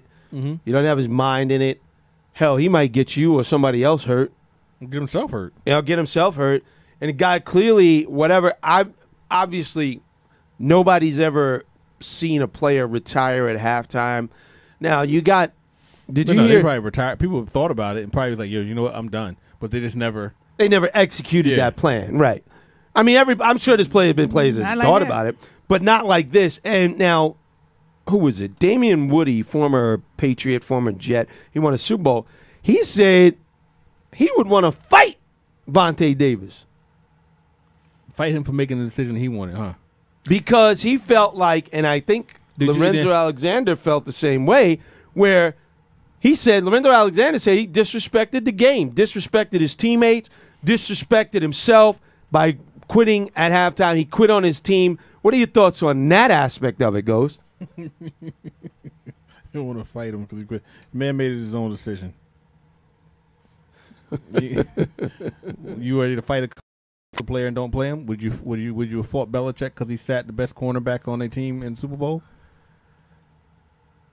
Listen, they again, this goes back to what we were talking about. In football, it's the ultimate team sport. I don't even think about the ultimate team sport. I'm just thinking about being a they always see. This is why I say you cannot have it both ways. It's like you either going to be one or the other. When you say one or the other, what do you mean? You know what? And sometimes that's not even true because one doesn't have to be mutually exclusive from the other. But I'm just like, you keep saying we're professionals. You're professional. Well, act like a professional then. What does that mean? If you don't want to play, or you're deciding like, hey, I might be on this path where I'm going to retire, the professional thing, the courteous thing, the professional, to give the team. And they say, well, the team doesn't. Forget what the team does. All right, you as a professional, as the person that you're supposed to be.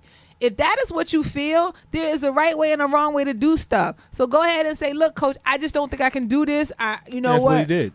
But he didn't do it. No, you should have did it before the game. Why? He didn't feel that way before the game. Exactly. That's what I was going to say. But then you wait until after the game because that's like, hit him. You said when you feel it, you say it. He felt it at that time. Right. He felt it. He say it. But you also commit. Trust me. There's many times I walk like, dude, I can't do this today. But the point is, I've committed to be there at that time, from this time to this time. So you know what? I suck it up and I get it done. Well, you know, it's a lot different than being on the field with somebody running at you and then saying my heart ain't in it. I don't want to be out there. And that's so then why go out there and be that hurt? is the business of which you've chosen. Yeah, and that's why he said I'm done. Right, and see, I don't have a problem with it at all. And if you've chosen that business, then if you, like my mom would say, you committed to it, you will see this thing through. He did. He saw it through to Will. He felt he wanted to walk away. He didn't see it through to the end of the game. He ain't got to see it through the end of the game. They don't see it through. Doesn't matter what they do. Yeah, but hold on. He has to think about his. He has to think about his life, his career, his family, and put himself through it. He said at that point, I understand. I felt I couldn't do it anymore. And if your heart is not in it, don't go out there and do it. And we talk about it all the time. How teams will cut players, before games. Hell, Bill Belichick cut a player for the Super Bowl. Cut him before the Super Bowl. Told Mark was the guy, the kick returner. What is his name? Malcolm Butler. Oh no, he sat him on the bench. Sat him on the bench. No, we talking about a couple Super Bowls before that. Oh, Taekwon Underwood, Rutgers player. Cut him. Made him inactive for a lineman he didn't use. Didn't make him cut him. But Vontae's supposed to be beholden to this. When the team, and see, that's what it's about, Coach V. For me, it's about fairness. If the teams don't have to be professional, why do the players? You don't see players jumping up and down about that. But again, as a football player, you know that a team can cut you at any time. A team can do certain things. So does that make it right? And the person can retire anytime he wants. Right, and now players can retire anytime they want. And see, the beauty of the game now is this: players are making so much money that they have leverage once they get to a certain level, at least certain players. Mm-hmm. Calvin Johnson said, look, man, I don't need this anymore. Peace. Barry Sanders said, look, I'm out. 8 years, 9 years, done. I mean, Vontae Davis gave 10 years. My understanding is that he signed a 1-year deal. He had a signing bonus that's guaranteed. His 1-year contract was guaranteed. I knew you was going to like this, guys. I knew you was going to like this. Wait. He had a roster bonus that's guaranteed. Deuces. He had a workout bonus where he got it week to week, but I guess he was comfortable enough in that. Now, the question is, are the Bills going to try to get some of that money back? Can't. Right, because it's guaranteed. Yeah. That's my thing. Dude was like, look, honey, hold on. Let's do this. You want to do caller in the stands? You better leave the game right now. Honey, wait. We don't need to have time. Meet me in the parking lot. Meet me in the park, baby. Nah, I'm done. Baby, what are you talking? No, I'm done. I can't do this no more. Ghost. Meet me in the parking lot. Hold on. Let's do this another way, Ghost, because I want to do this. I'm going to be a Bills cornerback from the secondary. You be Vontae Davis, right? And I'm watching you. I'm like, yo, V, let's go get it. No, I'm good, dog. I mean, what you mean you good? I know you good. Come on, V, let's do it. I'll meet you on the field. Let me tie my shoes. I need to retape my ankles. But you should have did that during halftime. Come on, man. It got loose. Yo, man, let's go, man. We ready? We're in this game, man. Go ahead, man. I got you. You all right, yo? I'm good. You I'm sure? probably real good. You gonna be all right. You gonna be all right. I love you, dog. Remember, wrap tackles. Keep your head up. I just find it absolutely hilarious. And you know me, I'm a player first guy. So for me, this is the ultimate FU to a team. Hmm? It's like, yo, dog, screw y'all. I'm out. Home. Good night, Seattle. I know players, and there are a lot of players. I've heard at least 5 different players on ESPN, and these cats were hot. I'm like, man, he did it the right way. Got that money, made sure all of his and baby, check the account again one more time. It's good. Is that money still? Okay. All right, yeah, I'll meet you by the car. Yep, let's do it. Probably told her, don't even come to this game. He might have told her that. He might have said, no, don't come to this game. It's good. I'm only going. I ain't gonna be there long. What you mean you're not gonna be there long? It's 3 hours. No, don't worry about it. I'll be home early. What time? Can we catch that 3 o'clock movie?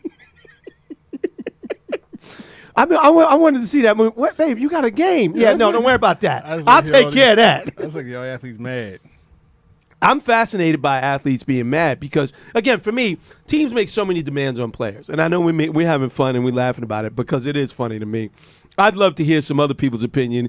Drunk Falcon, if you got a chance, give us a call. The call-in number is 646-233-1302. One more time, 646-233-1302. We got the great Jamal Murphy calling in. We're going to take a break a little bit earlier. We're probably taking it at 10:24 because we got Jamal Murphy calling in at 10:30, so I want to make sure we give him enough time.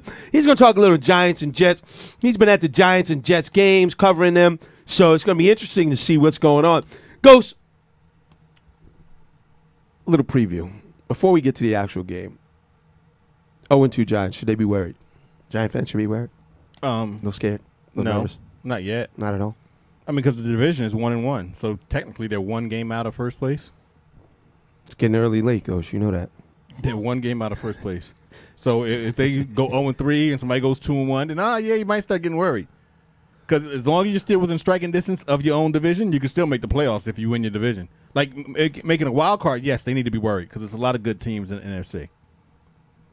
But you still can win the East. I want to hold the Giant talk. I want to hold the Giant talk till Murph calls in because I really want to get into this Giant game. I really want to talk a lot about the Giants.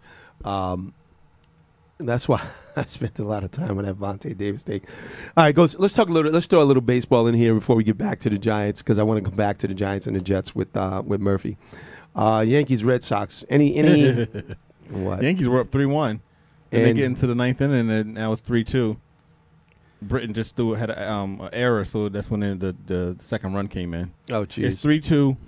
Yankees up, top of the ninth. How many games are the Yankees out of first? One out, and it's men on first and second. They're 11.5 behind. They're 11.5 out of first place? Behind behind Red Sox? Yeah. Okay. Not the Red Sox first, right? Yeah. So there's absolutely no chance of them winning the division? Did you ever? No, they've been gone.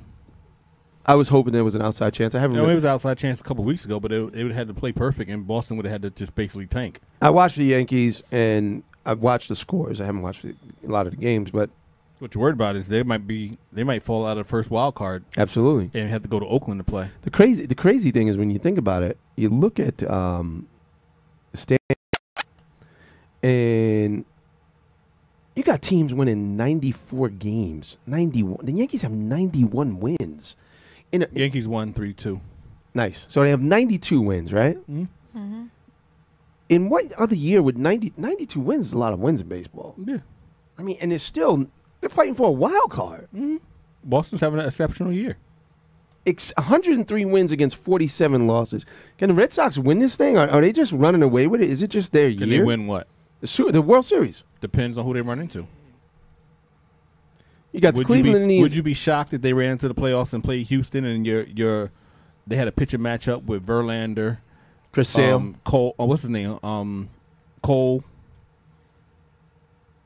And you got Keuchel, you got Morton. Yeah. So Houston has a dominant pitching staff. So would it shock you if they went there and lost? Because Verlander can put it together and pitch just as good as Chris Sale. And Chris Sale, his arm he's been off the DL, on and off the DL twice in the second half. So who knows how that holds up? And beyond Chris Sale, how great is Boston's pitching staff? I mean, like they must be doing something well up there because they got 103 wins. The offense is crazy. They put up a lot of points. Yeah. But you're not going to put up that many points against Houston's pitching. I mean, you look at it like this. The Central Division has 84 wins. And that would be third place in the East.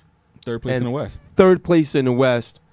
And the Cleveland Indians with 84 wins are going to win that division. Just think about it. 84 wins will put them in first place in the National League East, first place in the National League West.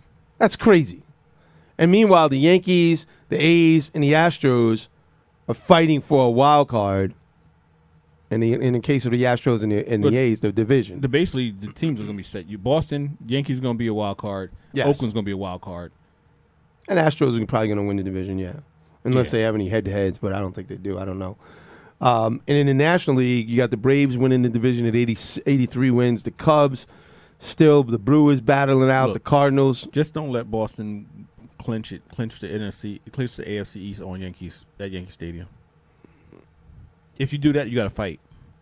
Like if they win the division, and they start celebrating in the other clubhouse, right. You have to go over there and fight. Like physically, why you got to fight, Ghost? To prove a point. What's the point? You ain't doing it here. I don't care if you won. Well, Yankees have won divisions in Fenway Park. Oh, well, they should have fought then. don't hold me to your standards. I don't like to lose. Shout out. All right, let's take a quick break before our guest, the esteemed Jamal Murphy, calls in. Keep it locked, WBKS1 in the game Tuesday night. We'll be right back after this short break. And if you like, you can stay for the night. Don't stay for the love, don't stay for the life. Know my name, then say it to me twice. Let me hear that shit, let me see that shit. You could be the one if you wanted to. Or you got games, you could keep that shit. Girl, come and let me know what you wanna do. Be who you wanna be. I will not blame you. Do what you wanna do. Don't wanna play you. If you would come with me, then I would take you anywhere you want to go. Yeah. Even if you're looking for the one, and I couldn't be him, you'd be sure to see in that I won't just go and take home anyone. Tom Malinowski spent 20 years in Washington, but he wasn't working for New Jersey. As a government insider turned lobbyist, Malinowski undermined our national security, supported the Iran deal, handing billions to the leading sponsor of terrorism. Malinowski sought legal protections for terrorists and even criticized America for waging war on Al-Qaeda. So dangerously liberal, Tom Malinowski is the last guy we need in Washington. Congressional Leadership Fund is responsible for the content of this advertisement. I'm about you, girl. See, I don't know you at all, but I'm about it. If you bout it, don't give a fuck if you're involved, cause I'm about it. If you bout it, yeah. Don't act like you are doing a favor, but honestly I swear you're my savior, girl. And I don't know if I'll see you later, so I'm about it. If you bout it, yeah.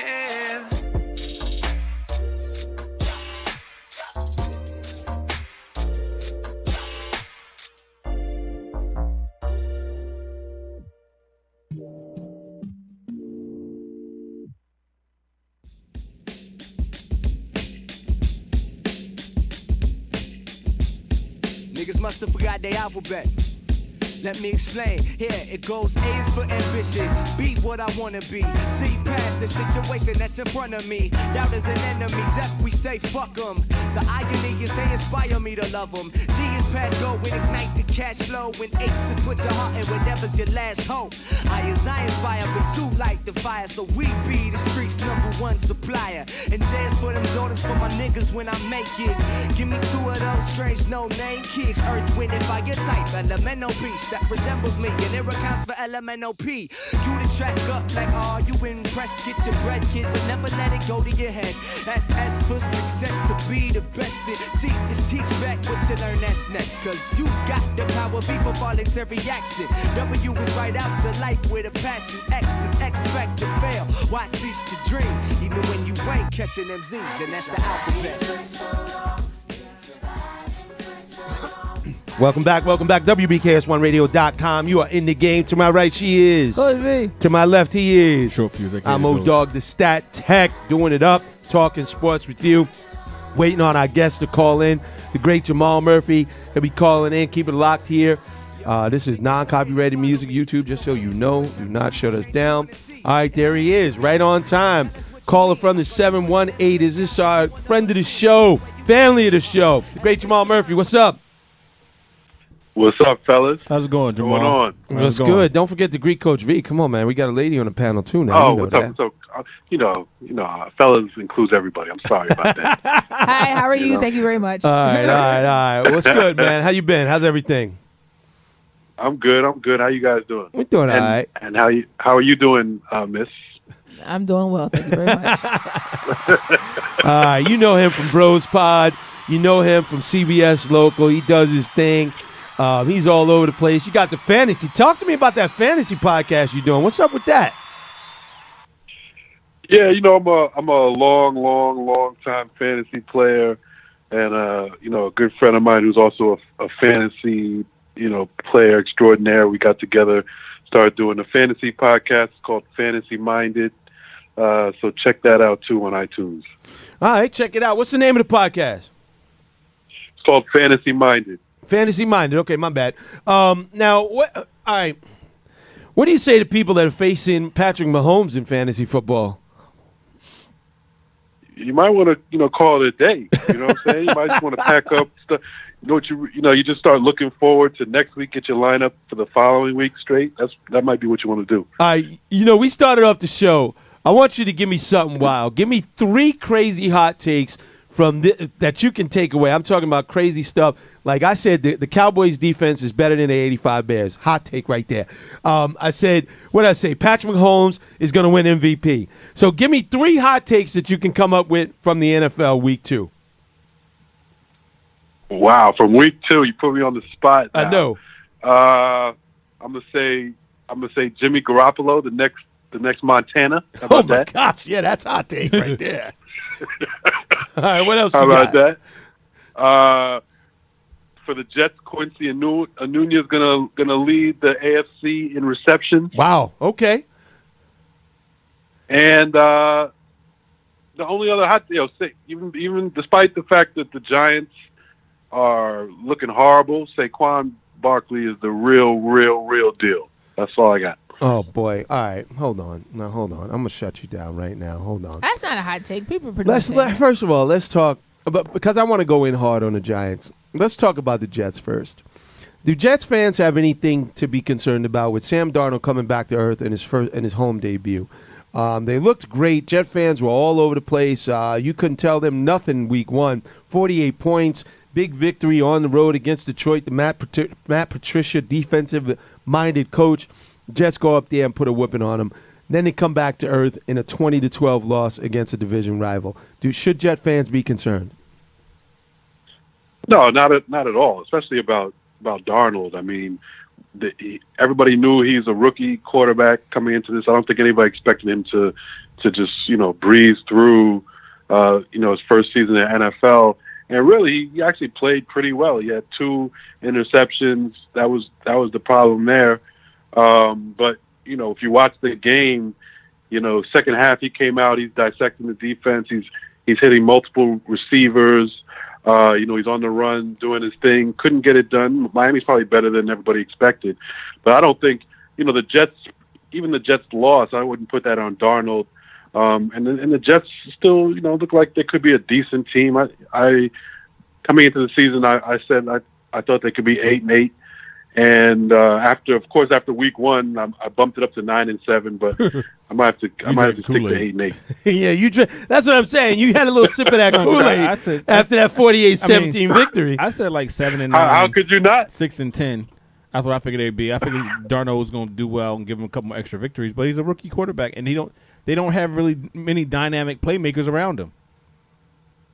Except on defense, that's where their playmakers are. So you're going to rely on the defense to either get turnovers or play a tight game. But on offense, your leading receiver is going to be, I don't even can't pronounce his name, Onunwa.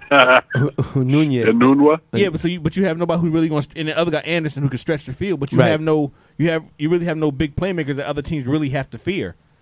So a lot of his big plays will come off of broken plays where he scrambles around, busted coverage, and they go through that way. I'm looking at the Jets schedule, and I see 7, maybe 8 wins. So I don't think you're far off, Murph. I think they could get 7 wins.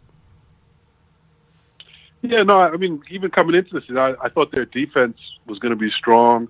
Marcus May hasn't even played yet. The second-year safety, they're back. Their 2 safeties were rookies last year. Their defense was pretty solid last year. So I figured that they'd be better defensively this year. They are. Offensively, Darnold is better than McCown. I mean, that's just point blank. He's just more talented, can throw all over the field. He has like a natural sense, how to read progressions and all that.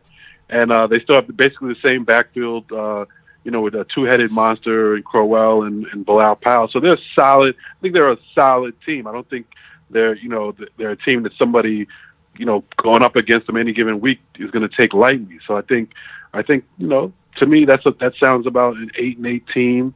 And if things break right, they could be better. If things go haywire, of course, they could be worse. What happens if they go into Cleveland and lose at the Browns? I mean, does that throw? Yeah, I mean, I think. The Browns are knocking on the door. They've been knocking on it with the Steelers. They should have won against the Saints. Guy misses 2 extra points and 2 field goals. He's no longer their kicker, and as well, he should not be. But if the Jets go in and lose to the Browns, does that sort of put a dark cloud over the season thus far? Because then you got to go to then you got to go to Jacksonville, and so you got to if they don't win, they're gonna be a 1-3 team.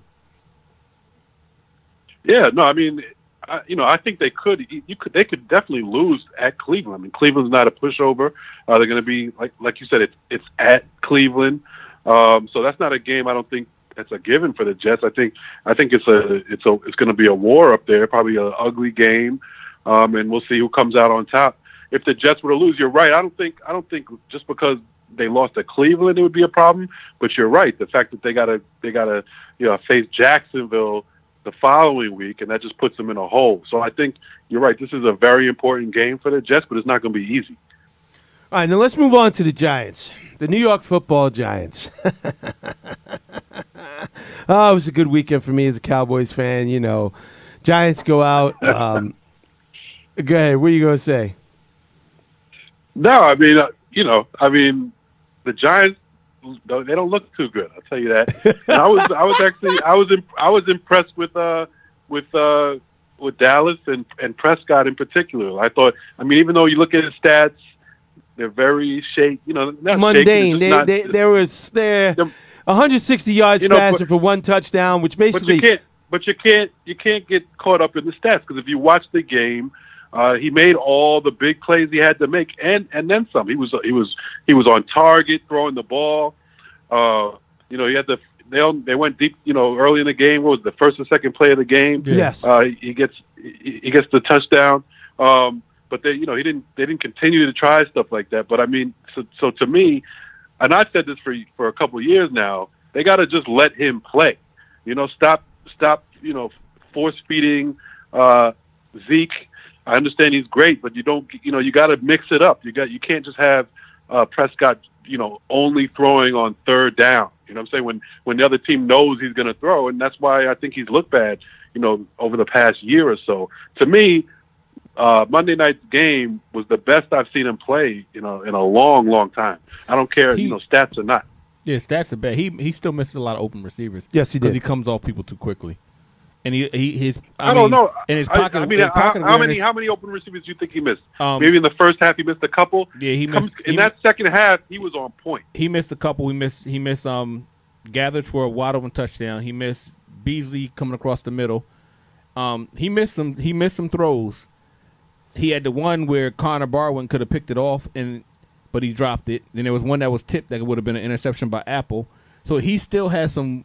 It's got work to awareness to improve on, and I think his pocket awareness sometimes is not the greatest. He looks to scramble instead of stepping up in the pocket and moving to the left. So he has some things to work on. But yes, when he had to make a play, he made the play, and they should let him run more and do more of that. Give him the option, because he's a better player when he can use his legs. And not for nothing, when you look at his numbers, right? The Tavon Austin reception was what, 64 yards? Yeah. So you're talking about 90 yards on 15 passes. Mm-hmm. That's not good. He had one punt pass for 64 yards, and the rest are just dink and dunk. That's everybody. If anybody, look at it ain't Pat Mahomes. Pat Mahomes out there bombing it. Then you could always say that. Oh well, if you take away the bomb he threw, then he only did this. That's always the case. Yeah. All right, now talk to me about your love for Saquon Barkley, because he's not doing anything from a rushing perspective. I know he had 14 receptions for 80 yards, but they expect Saquon to be Barry Sanders. He had 11 rushes for 28 yards. He has behind that line. He has to be Barry Sanders. Did you watch the game though? Yeah, I watched the whole game. You had to watch it.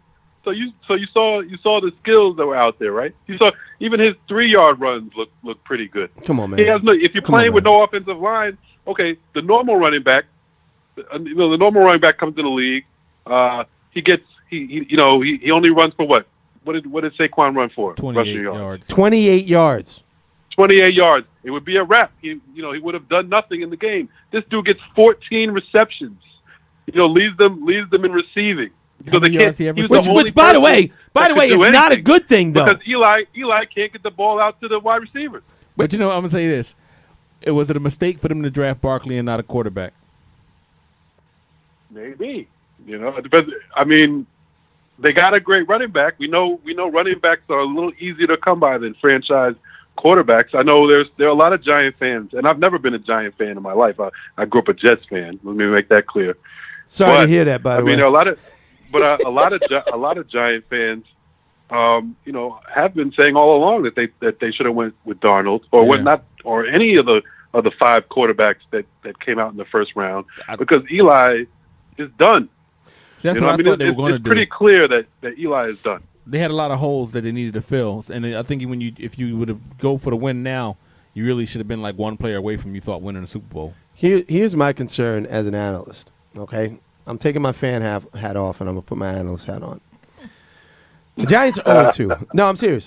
Let's be serious here. The Giants are 0-2. All right. They got the Texans and the Saints, then followed up by the Panthers, the Eagles. 0-7. They could go 0-8 before the bye. What they got to buy? Which week the buy? The buy comes in. No, they got 1, 2, 3, 4, 5, 6, 7, 8. This team could get real bad real fast. Their buy is when. Oh wow! And they just pay all that money to Odell. So when 23-7. Excuse me. You got they got a short week between the Panthers and the Eagles, and then so they could be 0-1, 2. 3, I thought it was 0-7 before I thought they could 6. possibly get a win. Yeah, it's 0. They could go in. Wait. They could also win this. I mean, it's not like Houston has been great.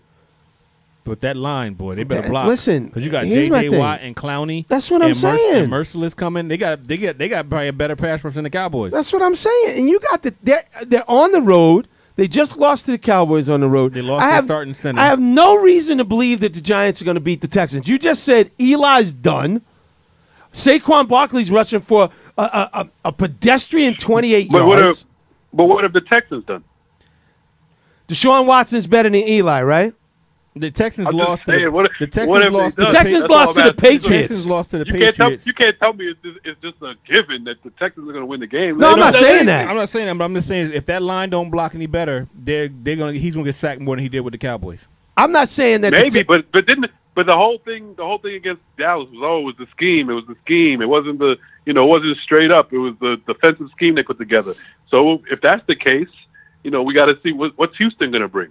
But you ain't say even if it's not the scheme, J.J. Watt, Clowney, and Merciless are probably better than the 3 pass rushers on the Cowboys. Correct? No question.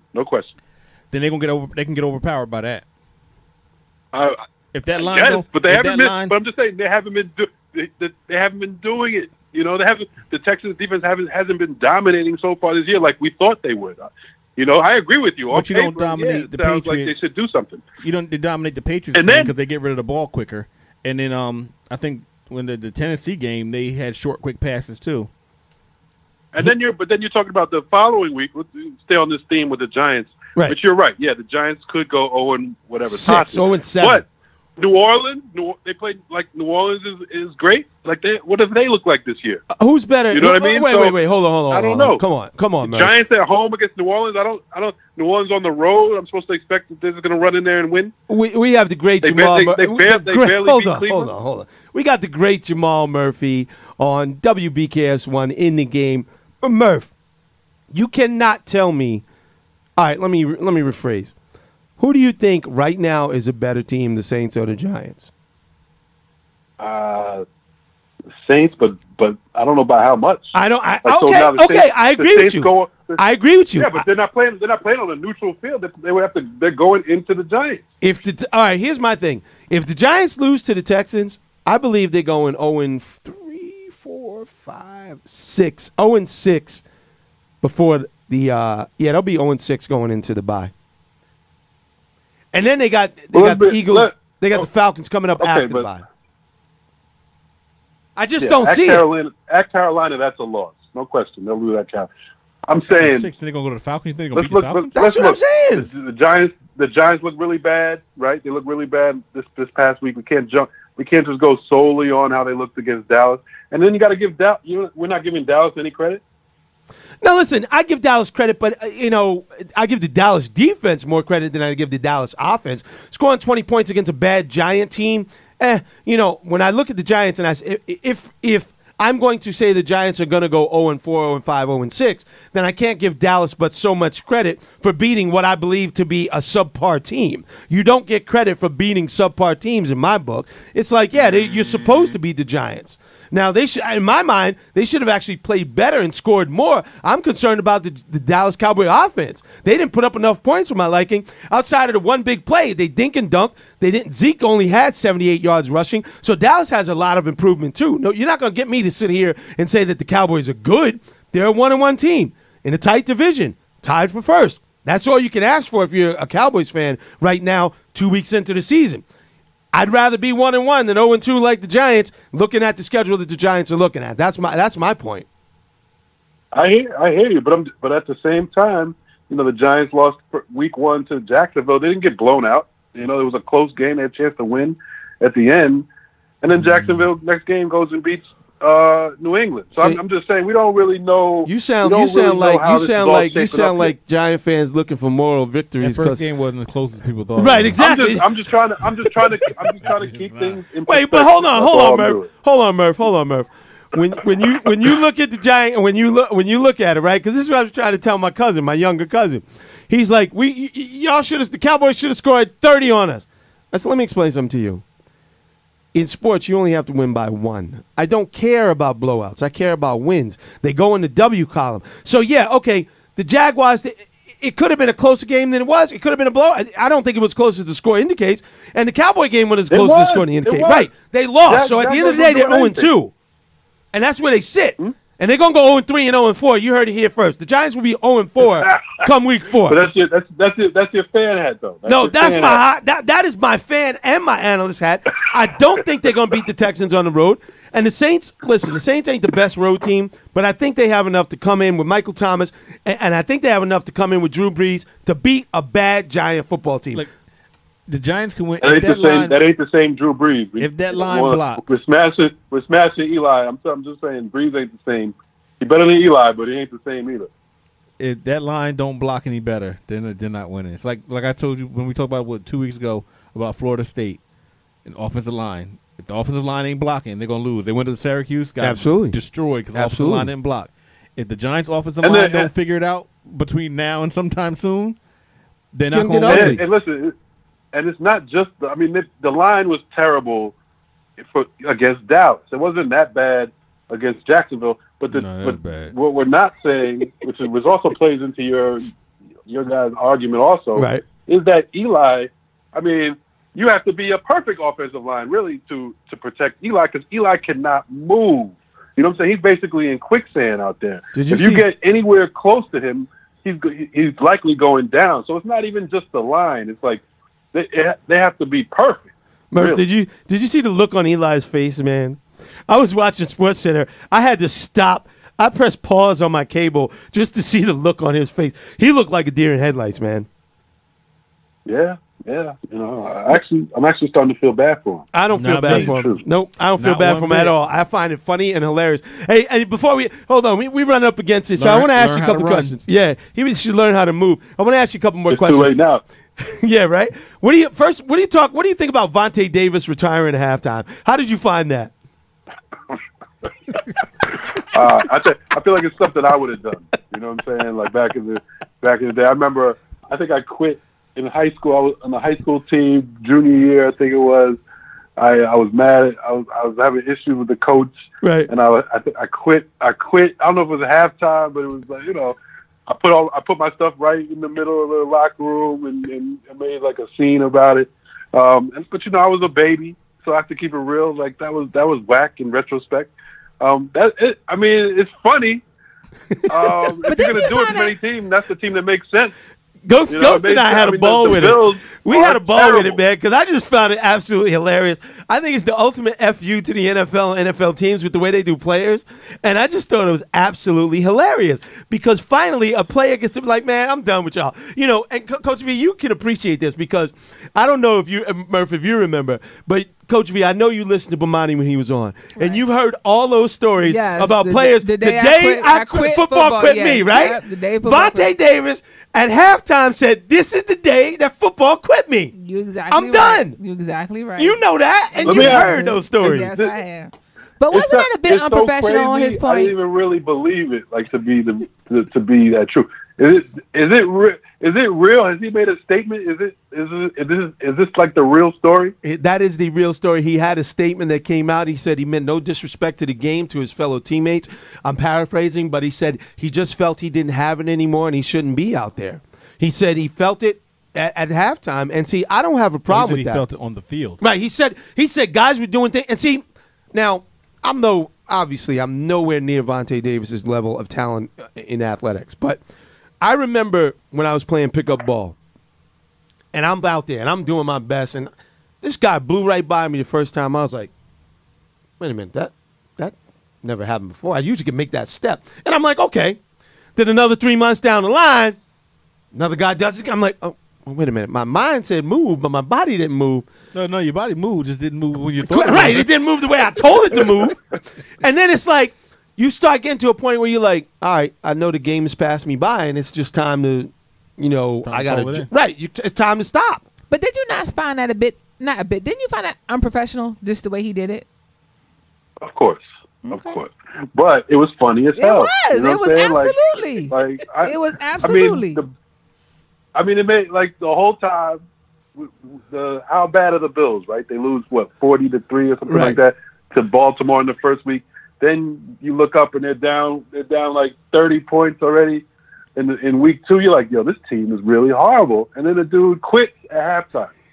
Okay, are you gonna tell me? It's classic. He's like, I'm not putting my body through this. I'm gonna give him a pass, really, because it's so funny. I'm gonna give him a pass. See, that's my position. Like, is I'm that not putting my body through this, and we losing, we getting destroyed. Nope. The question is, did he tell his wife before, like Ghost and I were joking. We were like, hey, honey, I'll be home. What you talking about? No, go to the car. Go to the car now, baby. But we got your mama pack up. Go to the car. Go to the car. Take the kids, and I'll meet you there. What you mean? You meet me? We going to Piggly Wiggly. He said the Piggly Wiggly. That's it. Oh, it's lunchtime. No, he didn't say the Piggly Let's catch the movie. We can get the kids home and in bed before. We about to go eat. He said we going to Sizzler. Yeah, we going to right across the street Sizzlers. for them buffalo wings. What time that Cracker Barrel closed? There you go. We're gonna stop right across the street for your buffalo wings. That's it. And speaking of wings, where's my buffalo wing? There you go. He said in honor of Vontae Davis, I brought out my buffalo wing hat. Shout out to Vontae Davis of Buffalo for being smart enough. But what money we putting on him trying to come out of retirement? I don't think so, man. You ain't doing that in turn to come back. And by the way, let me ask you You this. can't come back. That's from what that. I was about to say. You can't. Even if he wanted to, do you think there's a team, you know how football is, that would take a chance and say, nah, you already quit on it. Man, we ain't messing with you. The Cowboys did it with Beasley. Beasley quit, it depends how bad they did in the quarter. Yeah, but he ain't quit in halftime, though. And here's the best part about it, Murph, is that most of his money was guaranteed. So he signed a 1-year deal. deal. So he got that money. Oh, he got that money, man. Okay, that's even smarter. See, he's smart then. Yeah, he had a signing bonus that was fully guaranteed. His salary was fully guaranteed. He has to give some of that back. You can't quit. I can see if you get injured. I don't know if you can quit and keep it. It's guaranteed, man. But it's guaranteed. I don't think it works like that. I don't think it's really. It's not guaranteed. So it's only guaranteed if you play the season out. That's not guaranteed. Come on now, that's an NFL Well, contract. I mean, if you play the season and you don't get injured, like barring injury. All right, I'm just saying. I found it like you said. We gotta look it up, but I feel like we've definitely seen it when like the Michael Vick had guaranteed money, right? And they got it back. They got some of that back because of dogfighting, right? So maybe you're saying he had to do something illegal not to get it. I don't know. Yeah, we'd have to check the contract to see if there's any clauses in there. But I thought it was great, man. And again, I feel like why would you, as a teammate, want him out there if he doesn't want to be there? Because if his heart's not in it and he don't want to make those hits, he's going to get not only himself hurt, but he may get me hurt because I'm expecting him to pick up on a tackle, and that dude might be hitting me or heading my way. I don't know. Yeah, and there's no way he could come back to that team. Oh no! You quit on the team at halftime and you bounce because y'all getting blown out. you can't come back to that team. But I think if he tried to come out of retirement and go to another team, he could just explain to the other team like, "Yo, it was the Bills, man. Here we go. You don't Buffalo. understand. You don't understand what I was going through." And they'd be like, "Yeah, you're right." Here you go. Buffalo Bills can recoup nearly all of Vontae Davis contract money following abrupt retirement. Because that's what happened with Barry They Sanders. can. Oh, with the signing bonus? The Buffalo Bills protected themselves in the contract they gave Vontae Davis this offseason, building in several per-game roster bonuses, so the veteran only saw the full contract amount if he played in all 16 games. After his abrupt retirement Sunday, that's not the only money Buffalo will be able to go after. According to former agent Joel Corey, Davis's retirement voids nearly all the guarantees on his contract.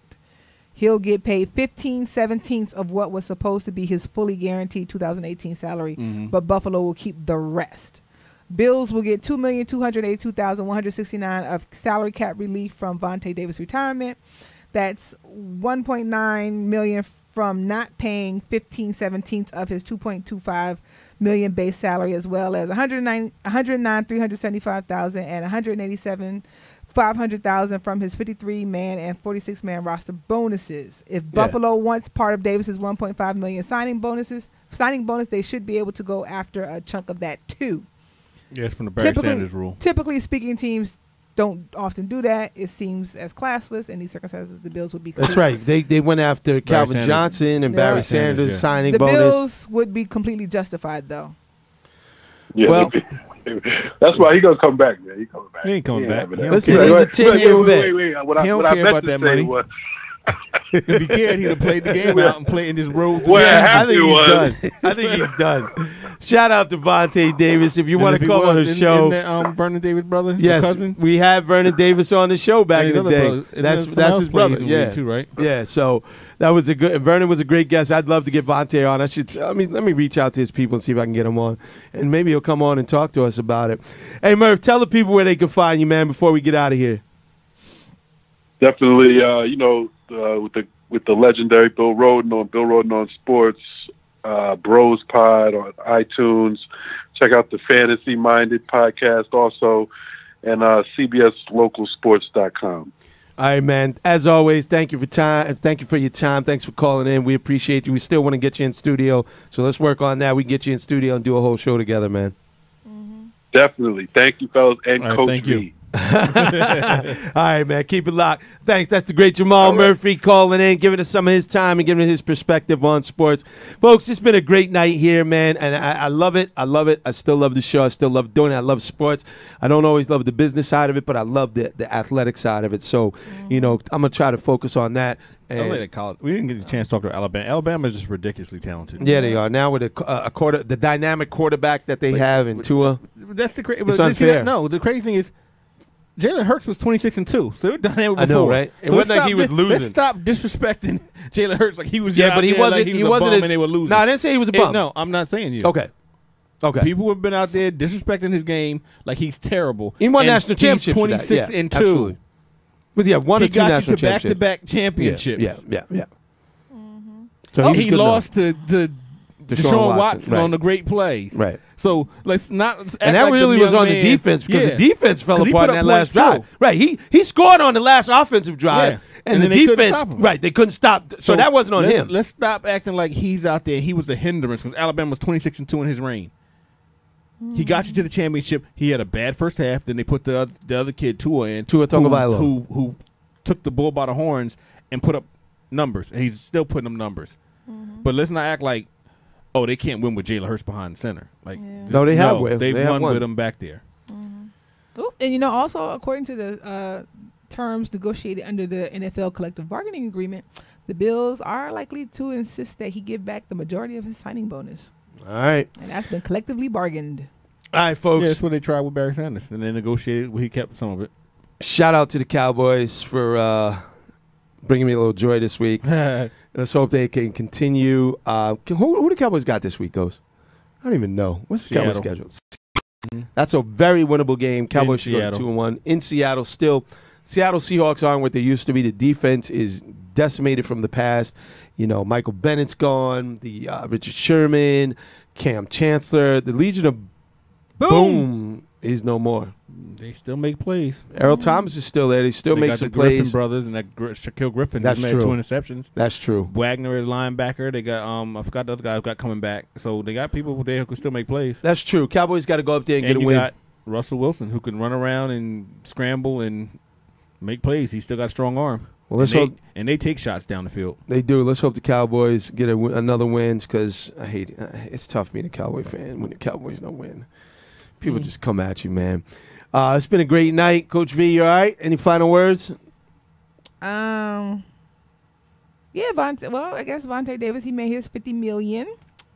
He's earned $50 million. That's right. You know, that's you earn who knows how much, after taxes and all that stuff. But yeah, man. I do appreciate the fact that he said that, it was better, and I think more players should think about this and then decide when they're going to retire and how they're going to do it.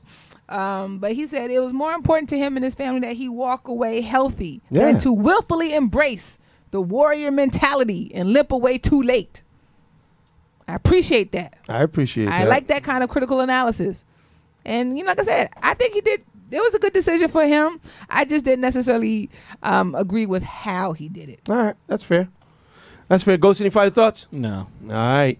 As we always say, you cannot play the game unless you are in the game. Stay in the game Tuesday night. We'll talk to you next Tuesday, 9 o'clock. Right. We'll be here live in the Cypher tomorrow. Yes, live in the Cypher tomorrow, 9 o'clock. 9 o'clock. Keep it locked. WBKS1.com.